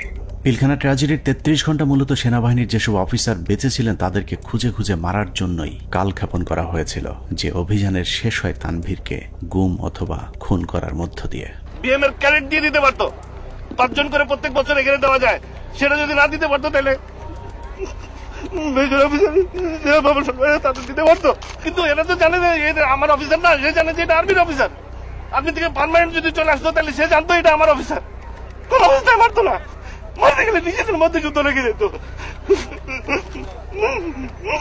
পিলখানা ট্র্যাজেডি বলতে আমরা শুধুই ২৫ থেকে ২৭ ফেব্রুয়ারির হত্যাকাণ্ডকেই জানি, কিন্তু পিলখানার মূল ট্র্যাজেডির শুরু হয়েছিল বিডিআর অস্ত্র সমর্পণের পর। সিপাহী মুহিতের মতো যারাই মূল ঘটনা তুলে ধরতে চেয়েছিলেন তাদেরকেই ঠান্ডা মাথায় হত্যা করা হয়েছে। ২০০৯ সালের মার্চের ৩ তারিখ বিডিআরেরা কাজে যোগ দেওয়ার পর থেকে জিজ্ঞাসাবাদের নামে সেনাবাহিনী মোট ১০৮ জন বিডিআর জওয়ানকে হত্যা করেছে। এদের মধ্যে কয়েকজন ঘটনার পরিকল্পনার সাথে জড়িত, বাকিরা গুরুত্বপূর্ণ সাক্ষী। নিরীহ এসব বিডিআর সদস্যদের মৃত্যুর কারণ, পোস্টমর্টেম রিপোর্ট কিংবা হত্যাকাণ্ডের তদন্ত কোনো কিছুতেই বিডিআর পরিবারকে হস্তক্ষেপ করতে দেওয়া হয়নি। এমনকি গণমাধ্যমে কথা বলা নিয়েও দেয়া হয়েছিল কঠোর নিষেধাজ্ঞা। পিলখানা হত্যাকাণ্ডের পর জিজ্ঞাসাবাদে যারাই সত্য ঘটনা তুলে ধরতে চেয়েছে তাকেই হত্যা করা হয়েছে, কারণ পিলখানা হত্যাকাণ্ডের পরিকল্পনার সাথে সেনাবাহিনী এবং আওয়ামী লীগের কোন কোন ব্যক্তি জড়িত ছিল তা একমাত্র বিডিআর সদস্যরাই জানত, যে কারণে বিডিআরের গুরুত্বপূর্ণ সাক্ষীদেরকে জিজ্ঞাসাবাদের নামে নির্মমভাবে হত্যা করা হয়। আমি কেন 16 বছর জেল খাটলাম, এই জেল খাটার যে কারণ, এই কারণ আজ পর্যন্ত আমি আবিষ্কার করতে পারি নাই। আমার কাছে অত্যন্ত আশ্চর্যের কোয়েশ্চেন ছিল যে একটা নিরপরাধ মানুষকে কিভাবে 16টা বছর একটা দেশের বিচার বিভাগ আটকিয়ে রাখতে পারে। পিলখানার ভিতরে হত্যাকাণ্ডের সময় ভাই একটা পরিষ্কার একটা ছাই রঙের একটা পিকআপ ছিল, আমার সেলিম যেটা বলে, স্যার আমাদের মারার কোনো পরিকল্পনা ছিল না, দেখেন আমিও ইনজুর্ড, মানে রিকোয়েস্টেড গুলি তার হাতে লেগেছিল, আমাকে দেখাইছে, আমি দেখছি, তার কাছে কাগজও ছিল। তো আমি বললাম যে তুমি তো সবারে কাম ওয়ান বাই ওয়ান বললাম, তো ঘটনা এটা কেন? তো স্যার আমরা তো এর মধ্যে ছিলাম না, আমার কথা ছিল আমাদের পরিকল্পনা একরকম ছিল, এখানে এটা ছিল না, কিন্তু বাইরে থেকে একটা পিক আপ আসে, এই পিক আপ থেকে গুলি করে।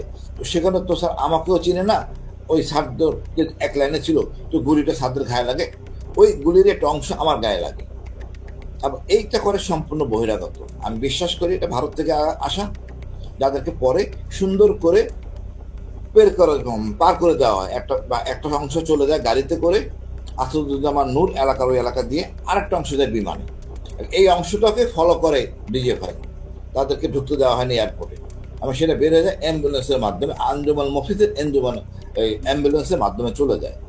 তো এটা সম্পূর্ণ বহিরাগত পরিকল্পনা, সহযোগিতা করে আমাদের কিছু সেনাবাহিনী অফিসার, ভিতরে ছিল কর্নেল শামস, তার ব্যাটালিয়নের সদস্য, আর বাইরে তো বললাম রেজানুর কাজ করে নাই। আর আমাদের শেখ হাসিনা যদি থাকে জড়িত, কি কি কাজ করবে, কাজ করতে পারে নাই। তবে আমি মনে করি দায়িত্ব পালনের অনীহা, এই কারণে সবাইকে আইনের আওতায় নিয়ে আসা উচিত। আমাদের দুর্ভাগ্য, মইনুল আমাদের সেনাপ্রধান ছিলেন, এটা আমাদের লজ্জা। পরবর্তীতে সেনাপ্রধান থাকেন যেন মুবিন, ইনিও এই অনাচার করে গেছেন। হত্যাকাণ্ডের সবচেয়ে গুরুত্বপূর্ণ সাক্ষী ছিলেন পিলখানা জামে মসজিদের পেশ ইমাম মাওলানা মোহাম্মদ সিদ্দিকুর রহমান। দরবার হলে সেদিন কি ঘটেছিল তার সবচেয়ে কাছ থেকে তিনিই দেখেছিলেন। সে ছিল মেন সাক্ষী। আমাকে বলছে যে আমরা 3 জন মেন সাক্ষী, এখন 3 জন মেন সাক্ষী হান বাঁচায় না মাইরে ফেলায় তো জানি না। আমি বলছি যে তুমি যা যা হয়েছে ওখানে দরবারে যা অফিসাররা বলছে এগুলো বলতে গেলা কেন? বললে কি হবে? সত্যি কথা বলবো না? হাসিনা ইচ্ছে করে মারছে, বলবো না? আমি যদি মরে যাই মরে যাবো, তার অসুবিধা। পিলখানা জামে মসজিদের ইমাম সাহেব শুধু দরবার হল নয়, আরো অনেক কিছু সাক্ষী ছিলেন। ঘটনার কয়েক মাস আগে থেকেই শুক্রবার জুম্মার নামাজের শেষে যেসব গোপন মিটিংগুলো হতো, সেখানে বিডিআরের সৈনিকদের সাথে তাপস, নানক এবং আওয়ামী লীগ নেতা তোরাব আলী সহ অনেককে উপস্থিত থাকতে দেখেছিলেন মসজিদের ইমাম সিদ্দিকুর রহমান। এই ডিসেম্বর মাস থেকে প্রতি শুক্রবার আমাদের মসজিদে আসতো, আইসা নামাজ পড়ে তারপর বলতো কি মুয়াজ্জিন সাহেব, ইমাম সাহেব আপনারা যান, মুয়াজ্জিন সাহেব আপনি পরে এসে একটু মসজিদে আটকাইয়েন, আমরা একটু কথা বলি। কিছু লোক নিয়ে উনি মসজিদের মাঝখানে বসে কথা বলতো, 4 পাশে দরজা আটকাইয়া, তাই ওগুলো বাইরে থেকে শোনার কোনো কায়দা নেই, শোনা যাইতো না। এরকম প্রতি শুক্রবার করতো। ওই যে হাজি সেলিম নাকি ওনার নাম, আমাকে হুজুর যখন বাসায় আসছে দরবার হল থেকে, তারপরে মানে উনি ঘরে পায়চারি করে আর পান খায় আর পাগলের মতো করতেছে যে এইসব কাহিনীর জন্য হয়েছে, এসব তো আমাদের সৈনিকরা করবে না, কখনোই আমাদের সৈনিকরা অফিসারের উপরে আক্রমণ করবে না। যেভাবে গুলি করতে করতে ভিতরে ঢুকে গেছে, আর একজন হিন্দিতে কথা বলে, ইংলিশে কথা বলে, কমেন্ট করে ওদেরকে। পিলখানা জামে মসজিদের পেশ ইমাম তার পরিবারকে জানিয়েছিলেন, দরবার হলে বিডিআরের একজন সৈনিক প্রথমে অস্ত্র ধরলেও প্রথম হত্যা করা হয় বিডিআরের একজন সৈনিককে, যে কারণেই সৈনিকেরা উত্তেজিত হয়ে উঠেছিলেন। তারপরেও বিডিআরের সৈনিকেরা কোনো অফিসারকে গুলি করেননি, বরং একটি আতঙ্কের পরিবেশ তৈরি করতে চেয়েছিলেন। কিন্তু হঠাৎ করেই কয়েকজন অজ্ঞাত মুখোশধারী দরবার হলে ঢুকে অফিসারদেরকে এলো পাতাড়ি গুলি করতে থাকেন। যারা আমাদের সৈনিক তারা কিন্তু উপরে গুলি করছে, তারা কিন্তু ভিতরে গুলি করেনি, গায়ে গুলি করেনি, তাদেরকে গুলি করার অর্ডার দিয়েছে। একজন মানে বলতেছে আমাদের বাসার সামনে থেকে যায় এক বাবুর্চি, হাতে একটা লাঠি। তখন আমার ছেলে আবার ওয়ালের উপর থেকে বলতেছে, আঙ্কেল আপনি লাঠি নিয়ে যান কেন? তাই আমি যদি লাঠি না নিই না আমার নাকি মেরে ফেলবে। এখন এরা ভয়ে এরা অস্ত্র নিছে, কিন্তু এরা গুলি করে নেই। এরা কি করছে, ওই ছাদের দিকে গুলি করছে, উপরে গুলি করছে, এই করিডোরে ওরা বের হয়ে চলে গেছে। ঘটনার পর জিজ্ঞাসাবাদেও ইমাম সাহেব একই কথা বলেছিলেন, কিন্তু বহিরাগতদের হিন্দিতে কথা বলার বিষয়গুলো বাদ দিয়ে সরকারের লিখে দেওয়া সাক্ষী দেওয়ার জন্য ইমাম সাহেবকে চাপ দেওয়া হয়। কিন্তু ইমাম সাহেব সেই চাপে মিথ্যা সাক্ষী দিতে রাজি হননি, যে কারণে তার উপর শুরু হয় শারীরিক এবং মানসিক নির্যাতন। আমাকে স্টেটমেন্ট ওখানে চেঞ্জ করতে বলছে, আপনার স্টেটমেন্ট সবগুলো ডিলিট করে আমরা নতুন যেটা বলবো সেইটা আপনি দেবেন, সেই বয়ান রেকর্ড করব। এটার জন্য খুব চাপ দিয়েছে। চাপ দেওয়ার পর উনি বলছে যে আমি কোনোদিন এটা পাল্টাবো না, কারণ আমি যা চোখে দেখছি এবং আমি যা যা দেখছি, যা যা ঘটনা ঘটছে, এগুলো আমি বলবোই, এটা ছাড়া আমি মিথ্যা কথা বলতে পারবো না। সেটা আপনারা যা করেন। তখন তারা নিয়ে একটা সৈনিকের মানে লজ্জাস্থানে নাকি কারেন্ট দিয়ে শক দেয়, এইটা দেখাইছে দেখাইছে তার। উনি মানে আমি ওই সময় মানে অজ্ঞান হয়ে যাই, এরকম অবস্থা হয়ে গেছিল আমার। আমি মানুষ এরকম কিভাবে করে। তারপরেও ইমাম সাহেব কোনোভাবেই মিথ্যা বলতে রাজি না হওয়ায় 2009 সালের 12ই মার্চ জিজ্ঞাসাবাদের জন্য ডেকে নিয়ে যাওয়া হয় তাকে। সেদিনই ছিল তার জীবনের শেষ দিন।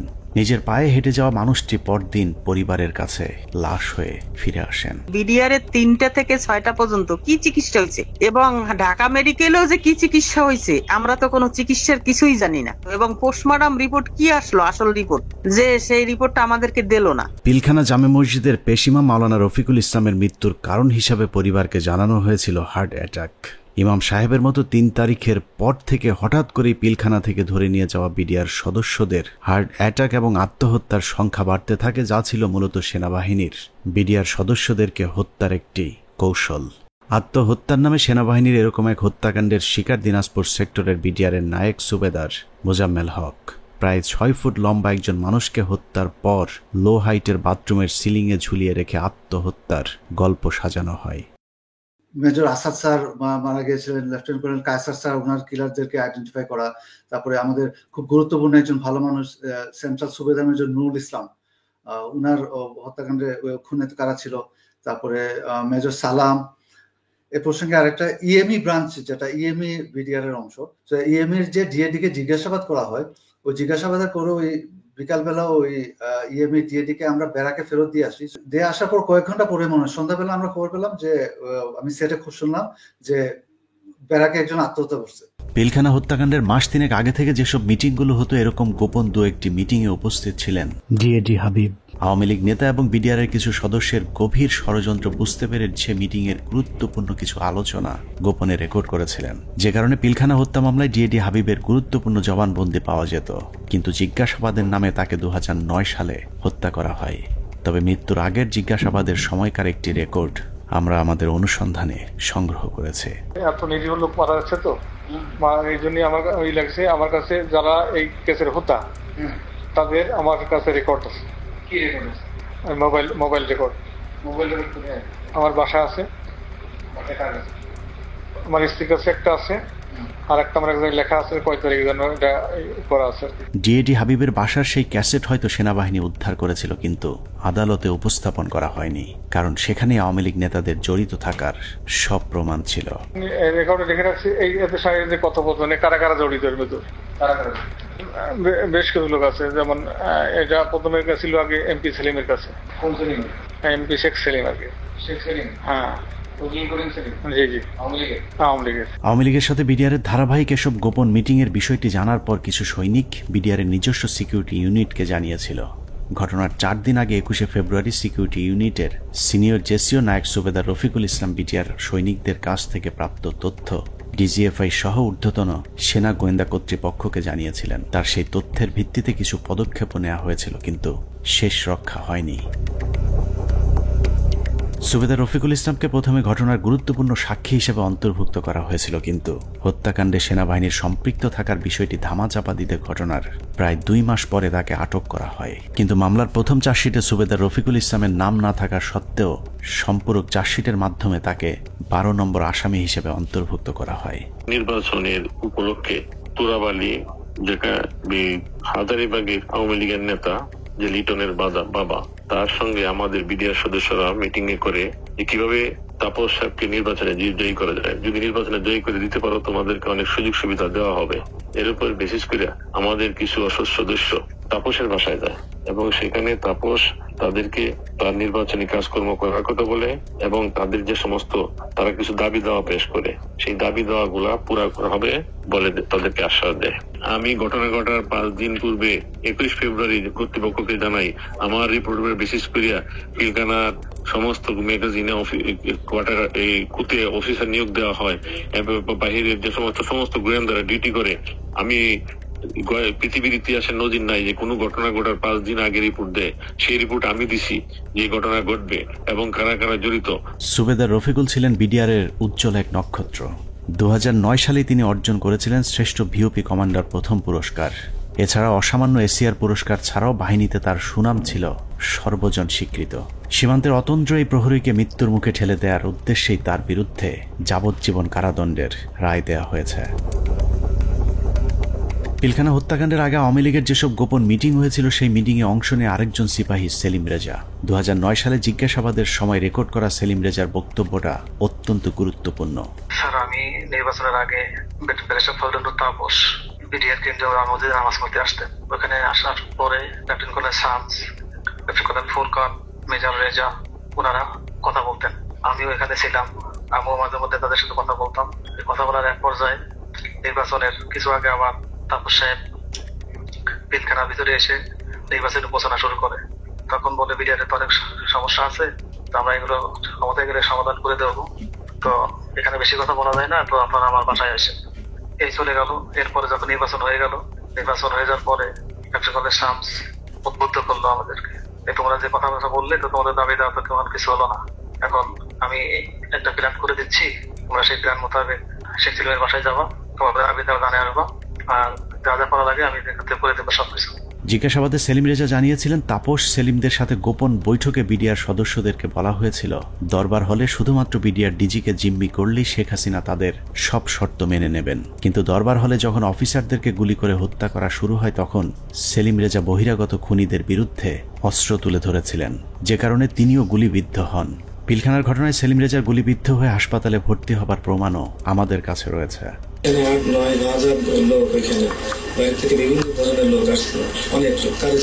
সেলিম রেজা তারপরেও অপরাধী, কারণ তিনি বিডিআরের ডিজিকে জিম্মি করতে চেয়েছিলেন, কিন্তু ফাঁসি হবার মতো অপরাধ সেলিম রেজা করেননি।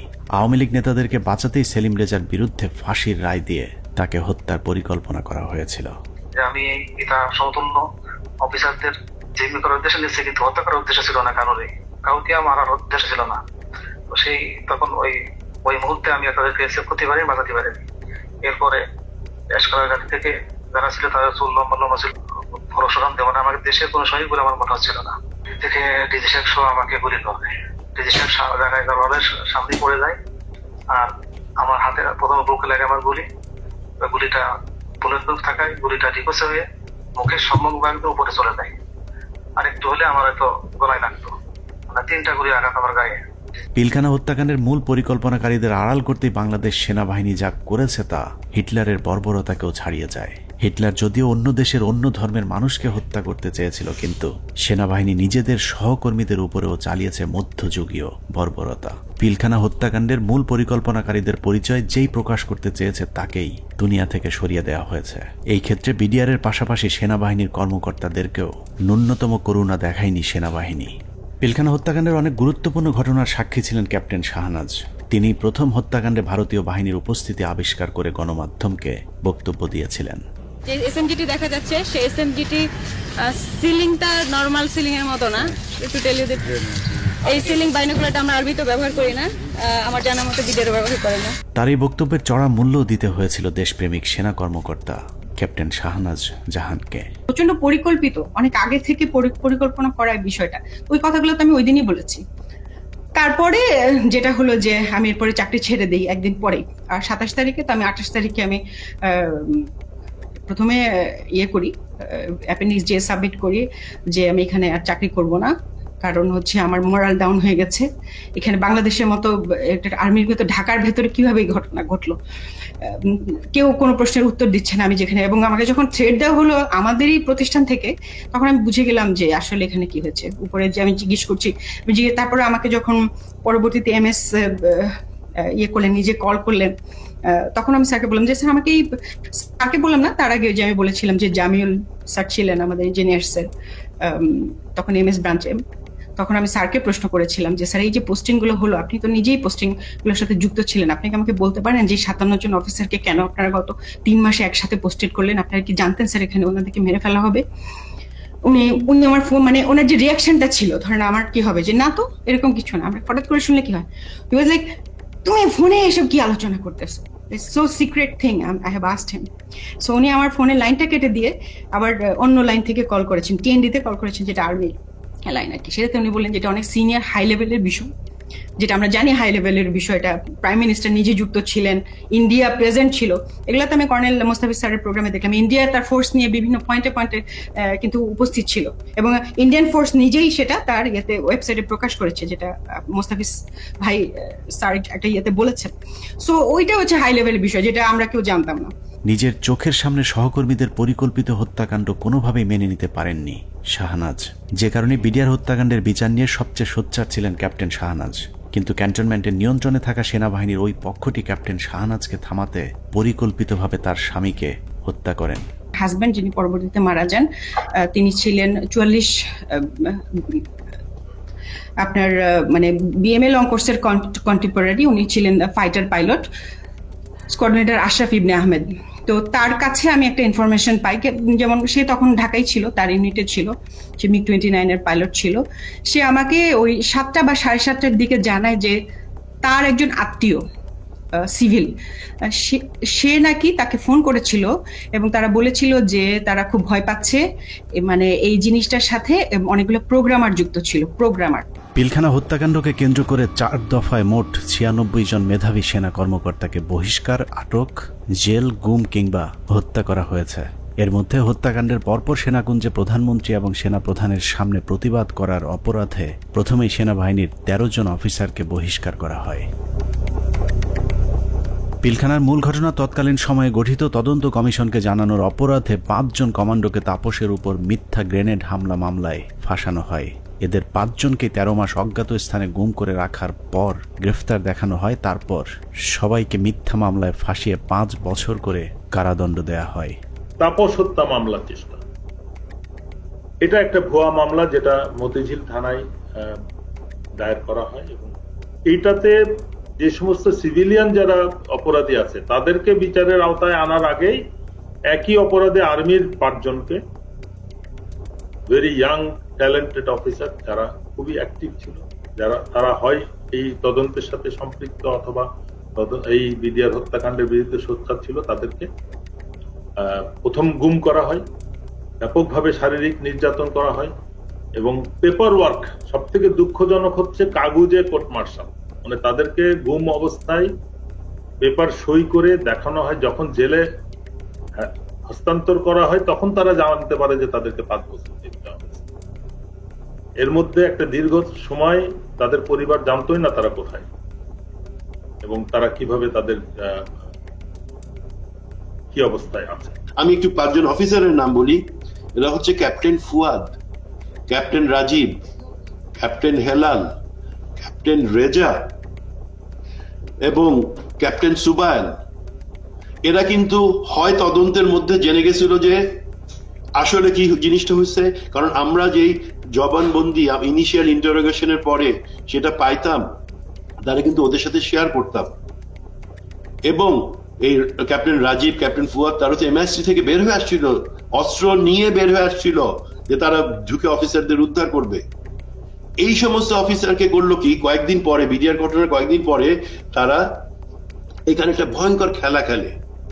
তাদের ধারণা থেকে এই অফিসাররা যদি বাইরে থাকে বা জীবিত থাকে তাহলে কিন্তু সত্যটা প্রকাশ পেয়ে যাবে যে এর মধ্যে ভারত জড়িত, এর মধ্যে আওয়ামী লীগ জড়িত, আওয়ামী লীগের কোন কোন নেতা জড়িত। হঠাৎ করে ডিবির মনিরুল ইসলাম এবং র্যাবের তখন লেফটেন্যান্ট কর্নেল জিয়াউল হাসান, খুনি জিয়াউল হাসান, তারা প্রথম আলোর সাথে মিলে একটা চক্রান্ত করলো। চক্রান্তটা কিভাবে, এই যে 5 জন অফিসারের নাম বললাম তারা কিন্তু তখন বিভিন্ন দপ্তরে চাকরি করতেছে, তদন্তে সাহায্য করতেছে। তারা বেশি সবাই কমান্ডো, সবাই বাংলাদেশ সেনাবাহিনীর সব থেকে প্রশিক্ষিত অফিসার, পেশাদার অফিসার, তারা কাজ করতেছে তাদের অফিসে। প্রথম আলোর নিউজ আসলো যে তাপসের উপরে যে বোমা হামলা হয়েছে, মনিরুলের উদ্ধৃতি দিয়ে, মনিরুল প্রথম আলোকে দিয়ে এই চালটা চাললো যে যে তাপসের উপরে বোমা হামলা হয়েছে সেটাতে সম্ভবত আরো 7 জন জড়িত আছে যারা সেনাবাহিনীর অফিসার। তার 2 দিন পরে প্রথম আলো আবার একটা নিউজ ছাপলো, আবারও মনিরুলের উদ্ধৃতি দিয়ে, সেই মানে পুলিশের ডিবির মনিরুল, পরে যে সিটিআইটি অর সামথিং সেটার প্রধান ছিল, তার বুদ্ধিতে কি আসলো, এই সমস্ত অফিসারকে সেনা কর্তৃপক্ষ অ্যারেস্ট করছে এবং তাদেরকে জিজ্ঞাসাবাদে তারা স্বীকার করছে যে তাপসীর উপরে তারা গ্রেনেড হামলা চালাইছিল, বোমা হামলা চালাইছিল। তখনও কিন্তু সে অফিসাররা পেপার দেখে, তার অফিসে বসে পেপার দেখে দেখতেছে, প্রথম আলো লিখছে যে তাদেরকে নাকি অ্যারেস্ট করা হয়েছে কয়েকদিন আগে এবং তারা নাকি স্বীকারোক্তিমূলক জবানবন্দি দিছে যে তারা তাপসকে হত্যার চেষ্টা করছিল। তৃতীয় দফায় 2009 সালের সেপ্টেম্বর মাসে ব্রিগেডিয়ার জেনারেল আজমি সহ 7 জনকে বহিষ্কার করা হয়, যাদেরকে পরবর্তীতে লম্বা সময় গুম রেখে নির্যাতন করা হয়েছে। সবশেষ বিডিআর হত্যাকাণ্ড নিয়ে সরব ছিলেন এরকম অন্য কর্মকর্তাদেরকে চিহ্নিতকরণের কাজ চলতে থাকে।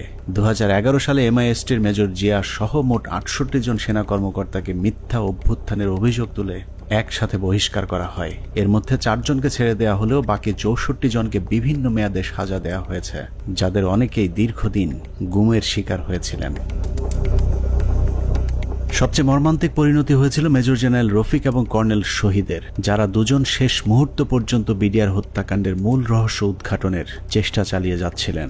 এই দুজন কর্মকর্তাকে যশোর থেকে জরুরি ভিত্তিতে প্রধানমন্ত্রী PSO-AFDর আদেশে ঢাকায় আসতে বলা হয়। হেলিকপ্টারে ঢাকায় আসার পথে সুপরিকল্পিতভাবে দুজনকেই হেলিকপ্টার ক্র্যাশের নাটক সাজিয়ে হত্যা করা হয়।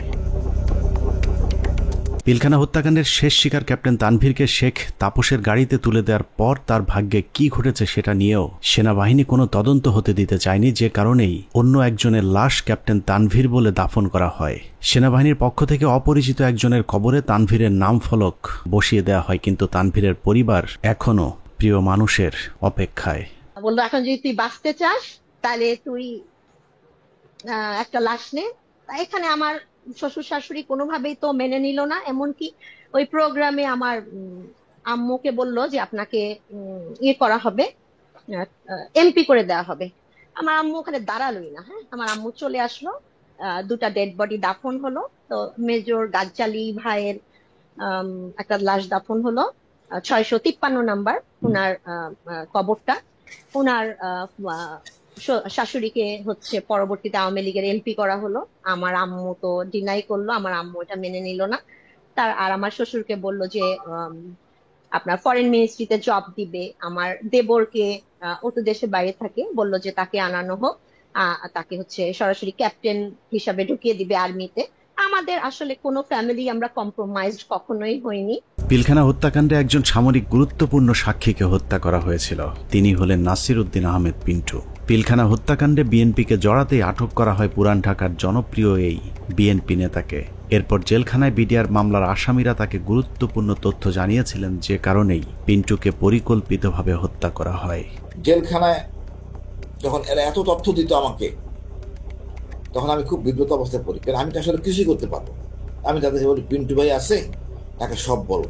উনি তো প্রায় প্রতি সপ্তাহে উনি কোর্টে যান, কোর্টে গেলে তথ্যটা পাস করতে পারবেন, তোমাদের দায়িত্ব পিন্টু ভাইকে বলা। আমার বিশ্বাস, আমি ধারণ করি পিন্টু ভাই সকল তথ্য জানতেন জেলে থাকে, তো সবাই ওখানে আছে, এই জানার জন্য পিন্টু ভাই মারা গেছেন জেলে। হত্যাকাণ্ডের সব সাক্ষীদের নিশ্চিহ্ন করার এই পরিকল্পনা ছিল অত্যন্ত সুদীর্ঘ, বিস্তৃত। বিডিআর সদস্যদেরকে জিজ্ঞাসাবাদের নামে ধরে নিয়ে যাওয়া সেনা কর্মকর্তা, CIDর কর্মকর্তা আব্দুল কাহার আকন্দ সহ অন্য কর্মকর্তারা ডেথ সার্টিফিকেট এবং পোস্টমর্টেমের সাথে জড়িত সকলেই ছিল এই পরিকল্পনার অংশ। পিলখানা হত্যাকাণ্ডের সব সাক্ষীদের মুখ বন্ধ করবার পর শুরু হয় বিচার, যে বিচারের নামে বিডিআরের 18,519 জন জওয়ানের সাথে ইতিহাসের নিষ্ঠুরতম নৃশংসতা চালানো হয়েছে। এই মামলায় মূল পরিকল্পনাকারীদের বাঁচিয়ে দিয়ে সাক্ষীদেরকে করা হয়েছে খুন, খুনিদের করা হয়েছে সাক্ষী আর চোখে দেখেনি এমন সাক্ষীদের বর্ণনাতেই হয়েছে ফাঁসির রায়। উদুর পিণ্ডি বুদোর ঘাড়ে চাপিয়ে সেনাবাহিনী তাদের অপকর্মের দায় চাপিয়ে দিয়েছে নিরীহ বিডিআরদের উপর। বিচারের নামে বিডিআরের উপর কতটা অবিচার করা হয়েছে তা দেখতে আমরা 2-1 ফাঁসির আসামির বিচারের নমুনা তুলে ধরলেই সবকিছু দিনের মতো পরিষ্কার হয়ে যাবে, যার শুরুটা করব পিলখানা হত্যা মামলার 1 নম্বর আসামিকে দিয়ে। অনুসন্ধানের শুরুতেই ডিএডি সৈয়দ তৌহিদের কথা বলেছিলাম, যিনি পিলখানা হত্যা মামলার 1 নম্বর আসামি। বলা হয়েছে পিলখানা হত্যাকাণ্ডের মূল পরিকল্পনাকারী তিনি। তার ব্যাপারে একটা গল্প সাজানো হয়েছিল। ডিএডি তৌহিদ নাকি ছিলেন জাহাঙ্গীর কবির নানকের বাল্যবন্ধু, তার সাথে মিলেমিশেই ঘটানো হয়েছে পিলখানা হত্যাকাণ্ড। এখন প্রশ্ন হলো, নানকের সাথে মিলেমিশে যদি ডিএডি তৌহিদ হত্যাকাণ্ড ঘটিয়ে থাকেন, তাহলে তৌহিদের যদি ফাঁসি হয়, নানক কিভাবে বেঁচে গিয়েছিলেন? আমার হাজবেন্ড কোনো মন্ত্রী, কোনো এমপি কারো বাসায় যায় নাই, কোনো মিটিং এ তার নাম নাই, কোথাও সে নাই। প্রধানমন্ত্রীর কাছে সে গেছে, এইখান থেকেই তার শুরু হলো। প্রধানমন্ত্রীর কাছে সে কিভাবে গেল, তাকে কিভাবে নিয়ে যাওয়া হইলো, পরবর্তীতে সে কি করলো, সবকিছুই তো কাগজে কলমে আসছে, তারপরও কেন তাকে 1 নম্বর আসামি বানাইয়ে এত বড় শাস্তি দেওয়া হইলো? ভারতের পরিকল্পনার শেখ হাসিনার পরিচালনায় পিলখানায় যে নাটক মঞ্চস্থ করা হয়েছিল সেই নাটকে 25 তারিখ বিকেলের শুটিংটুকু বাদ দিলে পুরো নাটকে ডিএডি তৌহিদকে আর কোথাও দেখা যায়নি। তৌহিদ যখন প্রধানমন্ত্রীর আদেশে বিডিআরের ডিজি হয়েছিলেন সেই সময়টাতে তৌহিদের পরিবার জিম্মি হয়েছিল পিলখানায় আসা বহিরাগত সন্ত্রাসীদের হাতে। দরজা ভেঙে ফেলে আমার দিকে এবং আমার ছেলে মেয়ের দিকে অস্ত্র তাক করে আবার একইভাবে তারা বাসার ভিতরে আপনার খুঁজতে থাকে আমার হাজবেন্ডকে। পরবর্তীতে আমি আমার হাজবেন্ডকে আমি ফোন দিয়ে বলি যে এইভাবে বিদ্রোহীরা আমার বাসায় আসতেছে, বিডিআর এর পোশাক পরা, মুখোশ পরা, আমি তো চিনি না, এরা তোমার ঠিকানা জানতে চায়, না জানাই তাহলে আমাদেরকে মেরে ফেলবে, হুমকি দিতেছে। তারপরেও ধরুন ডিএডি তৌহিদ মূল পরিকল্পনা করেছিল, কিন্তু তার বিরুদ্ধে যে অভিযোগ আনা হয়েছে সেখানেও নাটকের পর নাটক সাজানো হয়েছে। ডিএডি সৈয়দ তৌহিদের ফাঁসি হয়েছে মেজর আসাদ হত্যার হুকুমের আসামি হিসেবে, যার সাক্ষীর উপর ভিত্তি করে ডিএডি তৌহিদের ফাঁসির রায় হয়েছে সেই সিপাহীর নাম আনোয়ার হোসেন। সিপাহী আনোয়ার তার দণ্ডবিধির 164 ধারার জবানবন্দিতে বলেছেন ডিএডি তৌহিদের নির্দেশে মেজর আসাদকে হত্যা করা হয়েছে। সিপাহী আনোয়ার তার জবানবন্দিতে বলেছেন 25 ফেব্রুয়ারি আনুমানিক 9:50 সময় ডিএডি তৌহিদ স্যার এসে উত্তেজিত হয়ে নির্দেশ দেন যে তোমরা সকলে অস্ত্রাগারে গিয়ে অস্ত্র নিয়ে আর্মি অফিসারদের খতম করো। ওই সময় আমাদের অফিসের সামনে মার খেতে থাকা মেজর আসাদ স্যার বলেন আমাকে বাঁচাও, ওরা আমাকে মারছে বলে দৌড়ে দোতলার সিঁড়ির কাছে পড়ে যান। আমি এই দৃশ্য দেখে খুব দ্রুত তার কাছে যাই, তখন তিনি বলেন আমি মেজর আসাদ, ওরা আমাকে মেরে ফেলবে, আমাকে একটু বাঁচাও ভাই, আমাকে উপরে নিয়ে চলো। আমি তখন মেজর আসাদ স্যারকে ধরে উপরে দোতলায় সিও সাহেবের অফিসে নিয়ে যাই। এর কিছুক্ষণ পরে ডিএডি তৌহিদ ওখানে আসেন এবং আসাদ স্যারকে দেখে তাহাদের ফিনিশ বলে রুম থেকে বের হয়ে যায়। সঙ্গে সঙ্গে হাবিলদার বেলায়েত, নায়েক আসাদ, সিপাহী আমিনার মেজর আসাদ স্যারকে গুলি করে হত্যা করে চলে যায়। আমি টেবিলের নিচে লুকিয়ে থাকা অবস্থায় অস্ত্রধারীদের গুলিতে আহত হই। সিপাহী আনোয়ারের সাজানো গোছানো এই স্ক্রিপ্টটি শুনে অবিশ্বাস করার কোনো উপায় নেই, কিন্তু সমস্যা হলো হাসিনার পরিচালিত নাটকে যেই ডিএডি তৌহিদকে দিয়ে মেজর আসাদকে হত্যা করানো হয়েছে সেই ডিএডি তৌহিদকে আমরা নাটকের অন্য আরেক জায়গায় আবিষ্কার করেছি। 4 তলায় নিয়ে গেল, টয়লেটের মধ্যে ডিএডি তৌহিদ লুকায় আছে। তাই আমি তুমি কি দরবার হলে ছিল না? ও বলল না স্যার, আমি দরবার হলে ছিলাম না। লেফটেন্যান্ট কর্নেল কামরুজ্জামান বিডিআর হত্যাকাণ্ডে বেঁচে ফেরা আর্মি অফিসারদের মধ্যে একজন, যার চোখের সামনে বিডিআরের ডিজি সহ বেশ কয়েকজন কর্মকর্তাকে গুলি করে হত্যা করা হয়, যেই গুলিতে তিনি নিজেও আহত হয়েছিলেন। ডিজি মহোদয় জাস্ট ফার্স্ট স্টেপটা দিলেন, এসে ডিজিকে প্রথমে গুলি করলেন। আমারও একটা গুলি লাগলো এখানে এসে। পিলখানা হত্যাকাণ্ডের অন্যতম সাক্ষী লেফটেন্যান্ট কর্নেল কামরুজ্জামান 25 ফেব্রুয়ারি তার সাথে ঘটে যাওয়া রোমহর্ষক অভিজ্ঞতার বর্ণনা দিয়েছেন। তার দেয়া সেই জবানবন্দিতে সকাল 9টা থেকে ধারাবাহিক ঘটনা প্রবাহ পড়তে পড়তে দুপুর 2টায় গিয়ে আটকে উঠি, কারণ কিছুক্ষণ আগে সিপাহী আনোয়ারের বর্ণনায় যে ডিএডি তৌহিদের কথা বলা হয়েছে সেই ডিএডি তৌহিদ সম্পর্কে মেজর কামরুজ্জামান যা লিখেছেন তা যেন বাংলা সিনেমার একই চরিত্রের ডাবল পার্ট।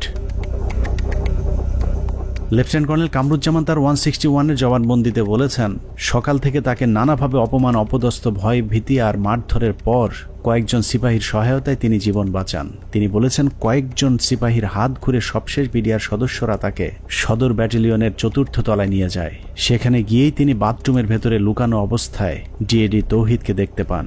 লেফটেন্যান্ট কর্নেল কামরুজ্জামানের তথ্য অনুযায়ী ডিএডি তৌহিদ কামরুজ্জামানকে বাথরুমের ভেতরে লুকানোর সুযোগ করে দিয়ে নিজে জীবনের ঝুঁকি নিয়ে বাইরে বসেছিলেন, আর সেটাই কাল হয়ে দাঁড়িয়েছিল ডিএডি সৈয়দ তৌহিদের। ডিএডি তৌহিদ বাথরুমের ভেতরে লুকিয়ে থাকলে বিদ্রোহীদের নেতা সেজে প্রধানমন্ত্রীর কাছে দেখা করতে যেতে হতো না। কামরুজ্জামানের বক্তব্য যদি সত্যি হয় তাহলে ডিএডি তৌহিদ নির্দোষ, আর যদি মিথ্যে হয় তাহলে লেফটেন্যান্ট কর্নেল কামরুজ্জামানকেও গ্রেফতার করে জিজ্ঞাসাবাদ করতে হবে, কারণ দুজনের বক্তব্যই একই সাথে সত্য হওয়া সম্ভব নয়।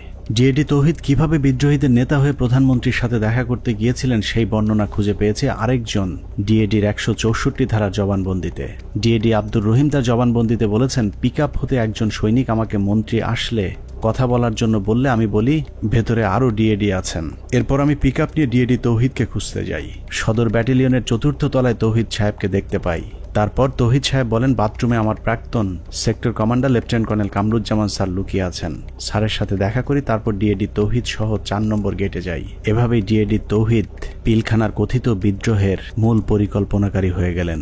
ডিএডি আব্দুর রহিম এবং লেফটেন্যান্ট কর্নেল কামরুজ্জামানের জবানবন্দিতে এটা পরিষ্কার যে ডিএডি তৌহিদ 25 তারিখ বিদ্রোহের নেতৃত্ব দেননি, বরং বাথরুমে লুকিয়েছিলেন। যে কারণে পিলখানার ঘটনায় কারো 164 কিংবা 161 ধারার জবানবন্দিতে দরবার হলের কোথাও ডিএডি তৌহিদকে দেখা গেছে এরকম দাবি করেননি। ডিএডি তৌহিদের বিরুদ্ধে যে মেজর আসাদ হত্যার অভিযোগ আনা হয়েছে, আমাদের অনুসন্ধানে সেই মেজর আসাদের পোস্টমর্টেম রিপোর্ট সংগ্রহ করেছিলাম, যেখানে দেখা যায় তার শরীরে ধারালো অস্ত্রের আঘাত পাওয়া গিয়েছিল। কিন্তু সিপাহী আনোয়ার তার জবানবন্দিতে বলেছেন ডিএডি তৌহিদের নির্দেশে হাবিলদার বেলায়েত, নায়েক আসাদ এবং সিপাহী আমিনার 3 জন মিলে গুলি করে মেজর আসাদকে হত্যা করেন। মেজর আসাদের মৃত্যুর বিবরণের কোথাও ধারালো অস্ত্রের ব্যবহারের কথা বলা হয়নি। এখানে আমার হাজবেন্ডের কি অপরাধটা এখানে দেখেন, সে তো পালাইয়া যায় নাই, সে তো কাউকে খুন করে নাই, তার ফ্যামিলির ভিতরে ছিল, ওনাকে অমানবিক নির্যাতন করা হয়েছে। এমন কোন নির্যাতন নাই যে ওনাকে না করা হয়েছে। এখন শরীরের প্রতিটা অঙ্গ প্রত্যঙ্গ ড্যামেজ হয়ে যাইতেছে আস্তে আস্তে। শেখ হাসিনার কাছে নিয়ে যাওয়া প্রতিনিধি দলের আরেক সদস্য ডিএডি মোহাম্মদ আব্দুল জলিল শেখ। হসপিটাল ইউনিটের কোয়ার্টার মাস্টারে কর্মরত থাকা ডিএডি জলিল গোলাগুলির শব্দ শুনে হাসপাতালের অন্য সহকর্মীদের সাথে সিগন্যাল মেসের ভেতরে অবস্থান নিয়েছিলেন। সেখান থেকে বিকেলে প্রধানমন্ত্রীর সাথে সাক্ষাতের জন্য তাকে জোর করে নিয়ে যাওয়া হয়। মুখোশধারী সৈনিক আব্বুকে ধরে গাড়িতে তুলে 4 নম্বর গেটে নিয়ে আসে প্রধানমন্ত্রীর সাথে দাবি দেওয়া নিয়ে আলোচনা করার জন্য। আব্বু সেখানে যেতে না চাইলে আব্বুকে মারধর করা হয় এবং হুমকি দেওয়া হয় যে এখানে তাকে গুলি করে হত্যা করা হবে। 3:30টার দিকে আব্বু আম্মুর ফোনে কল দেন, কল দিয়ে বলেন আব্বুকে যমুনায় নিয়ে যাওয়া হচ্ছে। আমার ছেলে মেয়েগুলো দায়িত্ব তোমার কাছে দিয়ে গেলাম, আমার ছেলে মেয়েগুলোকে দেখে রেখো। ঘটনার পর থেকে 2 মাস গুম করে রাখার পর ডিএডি জলিলকে গ্রেফতার দেখানো হয়েছিল। এই 2 মাসে জলিলের হাত পায়ের 10 আঙুলের সবগুলো নখ উপড়ে ফেলা অবস্থায় আদালতে তোলা হয়। সেই থেকে 2 পা সোজা করে আর হাঁটার সৌভাগ্য হয়নি ডিএডি আব্দুল জলিল শেখের। র্যাব 1-এ নিয়ে অমানসিক নির্যাতন করা হয়।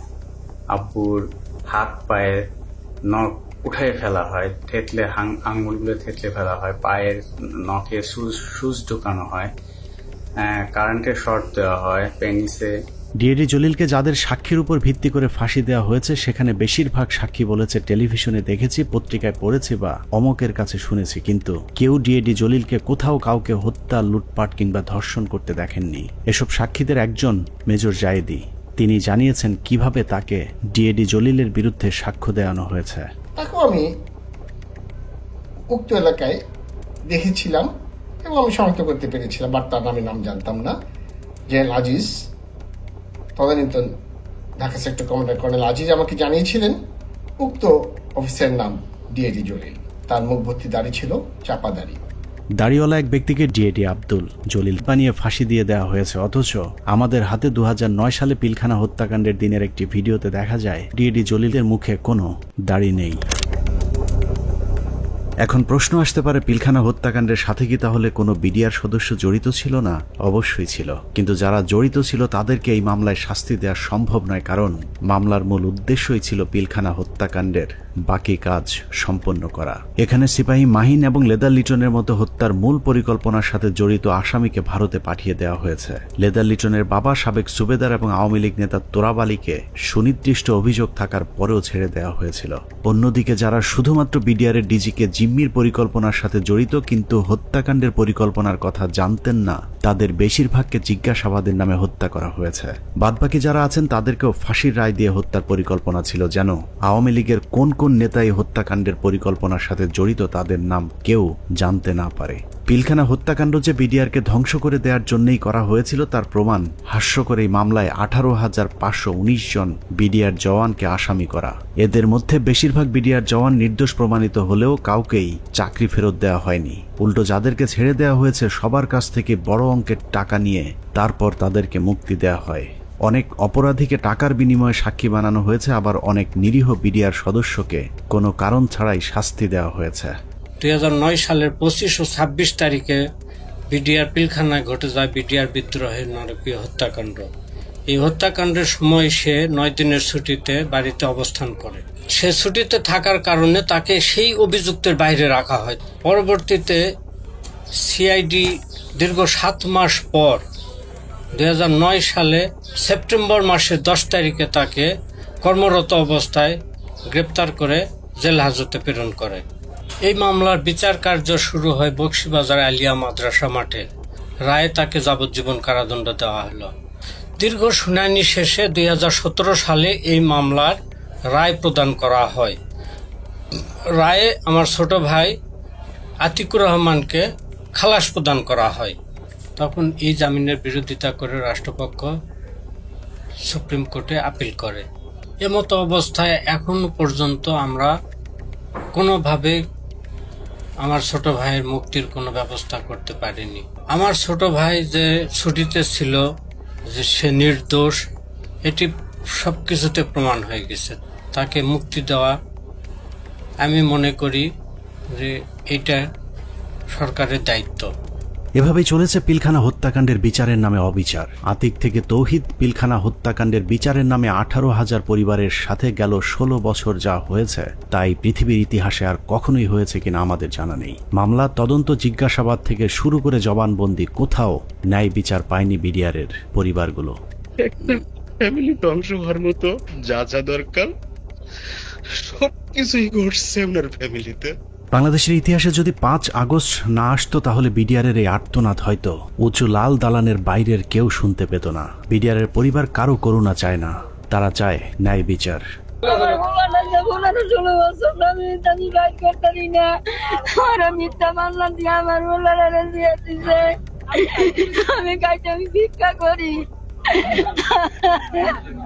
অনেক হয়েছে, আর না। পিলখানা হত্যাকাণ্ড নিয়ে নতুন করে কমিশন তৈরি হয়েছে। আমরা সেই কমিশনের কাছে সুষ্ঠু তদন্ত চাই। আমরা কমিশনের প্রতিদ্বন্দ্বী নই, বরং কমিশনের সুবিধার্থে আমরা পিলখানা হত্যাকাণ্ড নিয়ে গঠিত প্রথম তদন্তের সাথে জড়িত কয়েকজন কর্মকর্তার কিছু পর্যবেক্ষণ দিয়ে অনুসন্ধান শেষ করব। পিলখানা হত্যাকাণ্ডের পরের 2 সপ্তাহ সেনাবাহিনীর একটি অংশ সঠিকভাবে তদন্তের চেষ্টা করেছিল, কিন্তু সেই তদন্ত শেষ হবার আগেই তাদেরকে থামিয়ে দেওয়া হয়।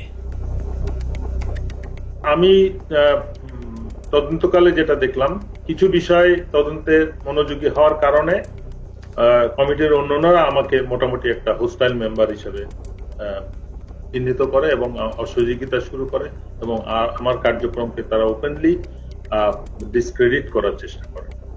এই পরিস্থিতিতে যখন তারা ব্যর্থ হয় তখন ব্রিগেডিয়ার রফিককে আমাদের তদন্ত কমিটির একজন সদস্য কোনো চাহিদা বা কোনো প্রয়োজন ছাড়াই আমার সিনিয়র তাকে সম্পৃক্ত করে, যেহেতু উনি সিনিয়র, উনি সম্পূর্ণ দায়িত্বটা নিয়ে নেন এবং পরবর্তীতে রিপোর্ট সাবমিট করেন। তদন্তকারী দল একটি বিষয় লক্ষ্য করেন যে পিলখানা হত্যাকাণ্ডে যাদেরকে হত্যা করা হয়েছে তাদের বেশিরভাগকে খুব সম্প্রতি বিডিআরে বদলি করা হয়েছিল। এই বদলির সাথে যারা সম্পৃক্ত ছিল তাদেরকে সন্দেহভাজন মনে করেন তদন্তকারী ওই সেনা কর্মকর্তারা। পিলখানা হত্যাকাণ্ডের বহুল আলোচিত নাম কর্নেল রেজা নূর, যিনি ঘটনার একদিন আগে একরকম জোর করে কর্নেল গুলজারকে র্যাব থেকে বিডিআরে পাঠান। পিলখানায় গন্ডগোলের খবর শুনে ঘটনাস্থলে যাওয়া প্রথম দলটি ছিল র্যাবের এডিজি রেজা নূর র্যাবের ওই দলটিকে পিলখানায় ঢুকতে বাধা দিয়েছিলেন। কর্নেল গুলজার ওই সময়টাতে র্যাবে পোস্টিং থাকলে পরিস্থিতি অন্যরকম হতে পারত। এইখানে মেইন গেটে শামসাররা ছিলেন, র্যাব 2 ছিল, মানে র্যাব 2 প্লাস হচ্ছে মানে শামসার অলরেডি বলেছেন যে মানে আয়ত্তের মধ্যেই ছিল, কিন্তু কোনোভাবেই অর্থাৎ রেজানুর খান স্যারের সঙ্গে উনি আবার মানে আমার আগের সিও ছিলেন, সেই হিসেবে স্যারের সঙ্গে আমারও কথা হয় যে স্যার এই ব্যাপার, তো এটা আমরা ইয়ে করতে পারি, কোনোভাবেই মানে এটা অপারেশন করার কোনো মানে উনি কোনো পারমিশন দেননি। পিলখানা হত্যাকাণ্ডে শহীদদের একটা বড় অংশ ছিলেন যারা ভারতের সাথে ব্রহ্মমারি এবং পাদুয়া যুদ্ধে অংশ নিয়েছিলেন, যে কারণে তদন্তকারীদের সন্দেহ আরো প্রকট হয়। অতএব হঠাৎ করে এতগুলো পোস্টিং কি কারণে কেন হয়েছিল সেটা খতিয়ে দেখতে হবে। তখন আমি স্যারকে প্রশ্ন করেছিলাম যে স্যার এই যে পোস্টিং গুলো হলো, আপনি তো নিজেই পোস্টিং গুলোর সাথে যুক্ত ছিলেন, আপনি কি আমাকে বলতে পারেন যে 57 জন অফিসারকে কেন আপনারা গত 3 মাসে একসাথে পোস্টেড করলেন? আপনারা কি জানতেন স্যার এখানে ওনাদেরকে মেরে ফেলা হবে? উনি আমার ফোন মানে ওনার যে রিয়াকশনটা ছিল, ধরেন আমার কি হবে যে না তো এরকম কিছু না, আমরা হঠাৎ করে শুনলে কি হয়, হি ওয়াজ লাইক তুমি ফোনে এসব কি আলোচনা করতেছো, it's so secret thing, I have asked হিম। পিলখানা হত্যাকাণ্ডের সময় আওয়ামী লীগের ছোট একজন নেতা বড় ভূমিকা পালন করেছিল, যার নাম মির্জা আজম। সেনাবাহিনীর সূত্র মনে করে মির্জা আজমের বোন জামাই শায়েখ আব্দুর রহমানকে ফাঁসিতে ঝুলানোর প্রতিশোধ হিসেবেই পিলখানা হত্যাকাণ্ডে যুক্ত হয়েছিলেন মির্জা আজম। উল্লেখ্য, বাংলা ভাই এবং শায়েখ আব্দুর রহমানকে জঙ্গি আস্তানা থেকে গ্রেফতারের মূল নায়ক ছিলেন কর্নেল গুলজার, যে কারণে পিলখানা হত্যাকাণ্ডের পর গঠিত তদন্ত কমিটি মির্জা আজমকে বিভিন্ন বিষয় নিয়ে জিজ্ঞাসাবাদও করেছিল। এই অফিসারগুলো সবাই অপারেশনাল ছিল, অপারেশনাল সাউন্ড ছিল, তাদেরকে সেরকম আর্মি ইনস্টিটিউশনগুলোতে না দিয়ে কেন বিজিবিতে দেওয়া হলো? এটা তার মানে তারা জানতো। এখানে সামরিক সচিবকে জিজ্ঞেস করা উচিত যে আপনাকে কে নির্দেশ দিয়েছিল এই পোস্টিং অর্ডারগুলো দেওয়ার জন্য। সো তাদেরকে আসলে আওতায় আনা উচিত। তাপস, মির্জা আজম, র্যাপিড ডিজি, এডিজি, দেন সামরিক সচিব, ডিজিএফআইডিজি, শেখ হাসিনা, মইনু আহমেদ, এরা প্রত্যেকেই ডাইরেক্টলি সম্পৃক্ত, কোনো সন্দেহ নেই। পিলখানা 3 ও 4 নম্বর গেটে আওয়ামী লীগের যে মিছিলটি হয়েছিল সেই মিছিলের নেতৃত্ব দেওয়া ব্যক্তিকে আটক করেছিল মেজর মনির, কিন্তু গুরুত্বপূর্ণ সেই আসামিকে কর্নেল সালেহ বাঁচিয়ে দেন। উল্টো ওই ব্যক্তিকে আটকের অপরাধে মেজর মনিরকে শাস্তি দেওয়া হয়। অতএব কর্নেল সালেহকে আটক করলেই জানা যাবে কেন তিনি সেই আসামিকে ছাড়িয়ে নিয়েছিলেন। ওই ছেলেটাকে যখন আমি আপনার অ্যারেস্ট করে নিয়ে আসছি, তো প্রতিমধ্যেই আমি একটা কাজ করেছিলাম, ওর স্বাভাবিক কারণে আমি তখন কথাবার্তা বলতে থাকি, জিজ্ঞাসাবাদ করতে থাকি। তো আমি তখন তাকে একটা তাৎক্ষণিক জিজ্ঞাসাবাদ করেছিলাম যে তোমাকে কি আদেশ দিয়েছিল মিছিল করার জন্য। তো ছেলেটা খুব স্বাভাবিকভাবে বললো যে আমাকে তো ভাই বলছে, ভাই মানে কোন ভাই, বললো যে তাপস ভাই আমাকে বলছে যে তুমি একটা মিছিল নিয়ে ঢুকবা। তো আমি তো সেই ওনার কথা অনুযায়ী তো কথা বলতে পারি না, বলছে তো আমাকে করতে হয়। তো আমি তখন একটা মিছিল নিয়ে ওখানে ঢুকলাম, কিন্তু মিছিল নিয়ে ঢুকে যখন আমি বের হয়ে যাই, তো তখন ওই মিছিলের সাথে দেখলাম আমাদের যুবলীগের অনেক ছেলে পেলে, আমাদের এলাকার নেতাকর্মী তখন আমার মিছিলের সাথে বের হয়ে আসলো। পিলখানার লগবুক অনুযায়ী ঘটনার দিন সকাল 6:30 পিলখানার ভেতরে প্রবেশ করেন এবং 7টায় বেরিয়ে আসেন তৎকালীন শিল্পমন্ত্রী দিলীপ বড়ুয়া। আধা ঘন্টার সময় তিনি কাদের সাথে কি কথা বলেছেন সেটা বের করতে হবে। আওয়ামী লীগের সাবেক আরেক এমপি মুশতাক আহমেদ রুহির সরাসরি হত্যাকাণ্ডে জড়িত থাকার প্রমাণ পেয়েছিল সেনাবাহিনীর ওই তদন্তকারী দলটি, যে কারণে তাকে উত্তরা থেকে গ্রেফতার করেছিলেন র্যাব 1-এর সিও মেজর মনির। কিন্তু আটকের কয়েক ঘন্টার মধ্যেই তাকে ছাড়তে বাধ্য করা হয়।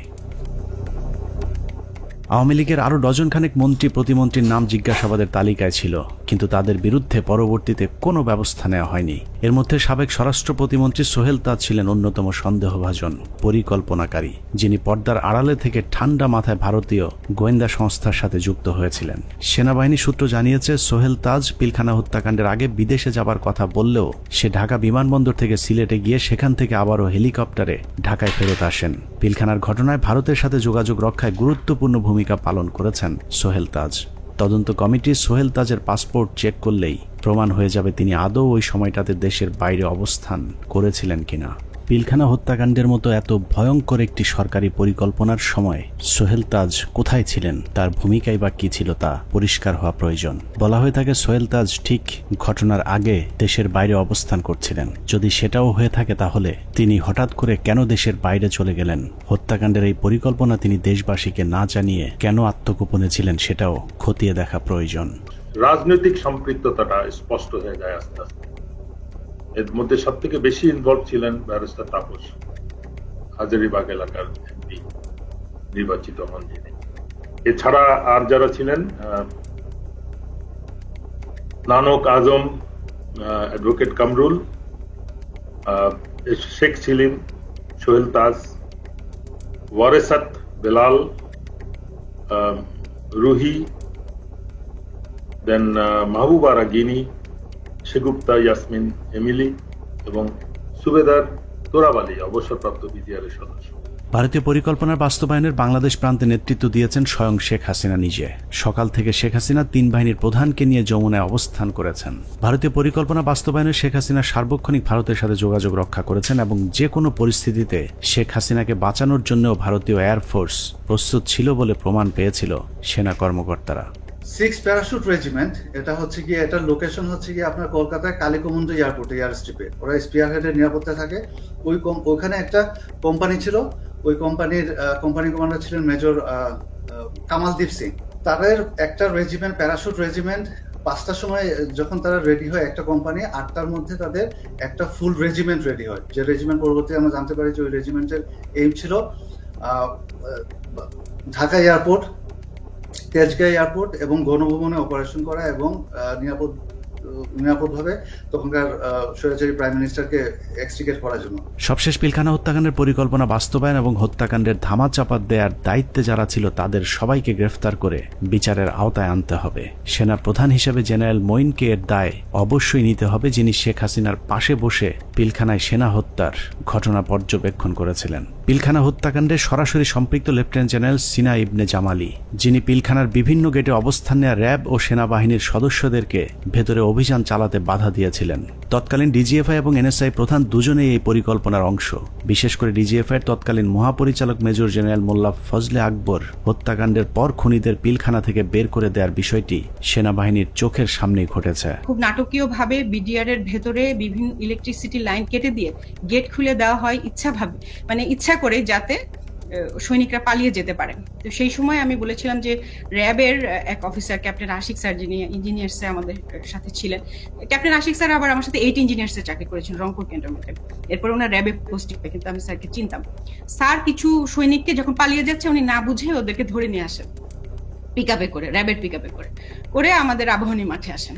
তো ওইখানে কিছু ওই সময় একদম ফার্স্ট হ্যান্ড ওদের মুখ থেকে তো আমরা কিছু সাক্ষী কথাবার্তা শুনে ফেলতে পারি। এই ভয়ে আমি ধারণা করি যে ওখানে আমার মনে আছে যে অনেক অফিসাররা, অনেক সৈনিকরা আমরা দাঁড়িয়ে আছি, ওর মধ্যে স্যার আসলেন পিকআপে করে তাদেরকে নিয়ে। তখন ওই অন্ধকারের ভেতরে এদিকে তো আমরা খুব অস্থির, প্রচন্ড সবাই ইমোশনাল, কি হচ্ছে ভিতরে এগুলো নিয়ে যখন আমরা চিন্তা করছি বা কথা বলছি, সেই সময় দুজন সিনিয়র অফিসার ওনারা দুইটা ক্যাম্প স্টুল নিয়ে এক জায়গায় বসা, এবং ওনাদেরকে দেখে খুবই শান্তই মনে হচ্ছে, খুব একটা যে ওনারা চিন্তিত বা পাইচারি করছেন এরকম না। তা আমি আবার আমার পরিচিত আরেক সিনিয়র স্যারকে বললাম যে স্যার এই স্যার দুজন কারা, যে একটু দূরে বসে আছে, বোঝা যায় যে অনেক সিনিয়র, আমাদের সিনিয়র লেভেলের কেউ হবেন, মেজর জেনারেল বা তার উপরে। উনি বললেন যে ওই যে ডান পাশে যাকে দেখতেছো উনি হচ্ছে ডিজিএফআই, আর ওই পাশে যে দেখতেছো বাম পাশে উনি ডিজিএনএসএল।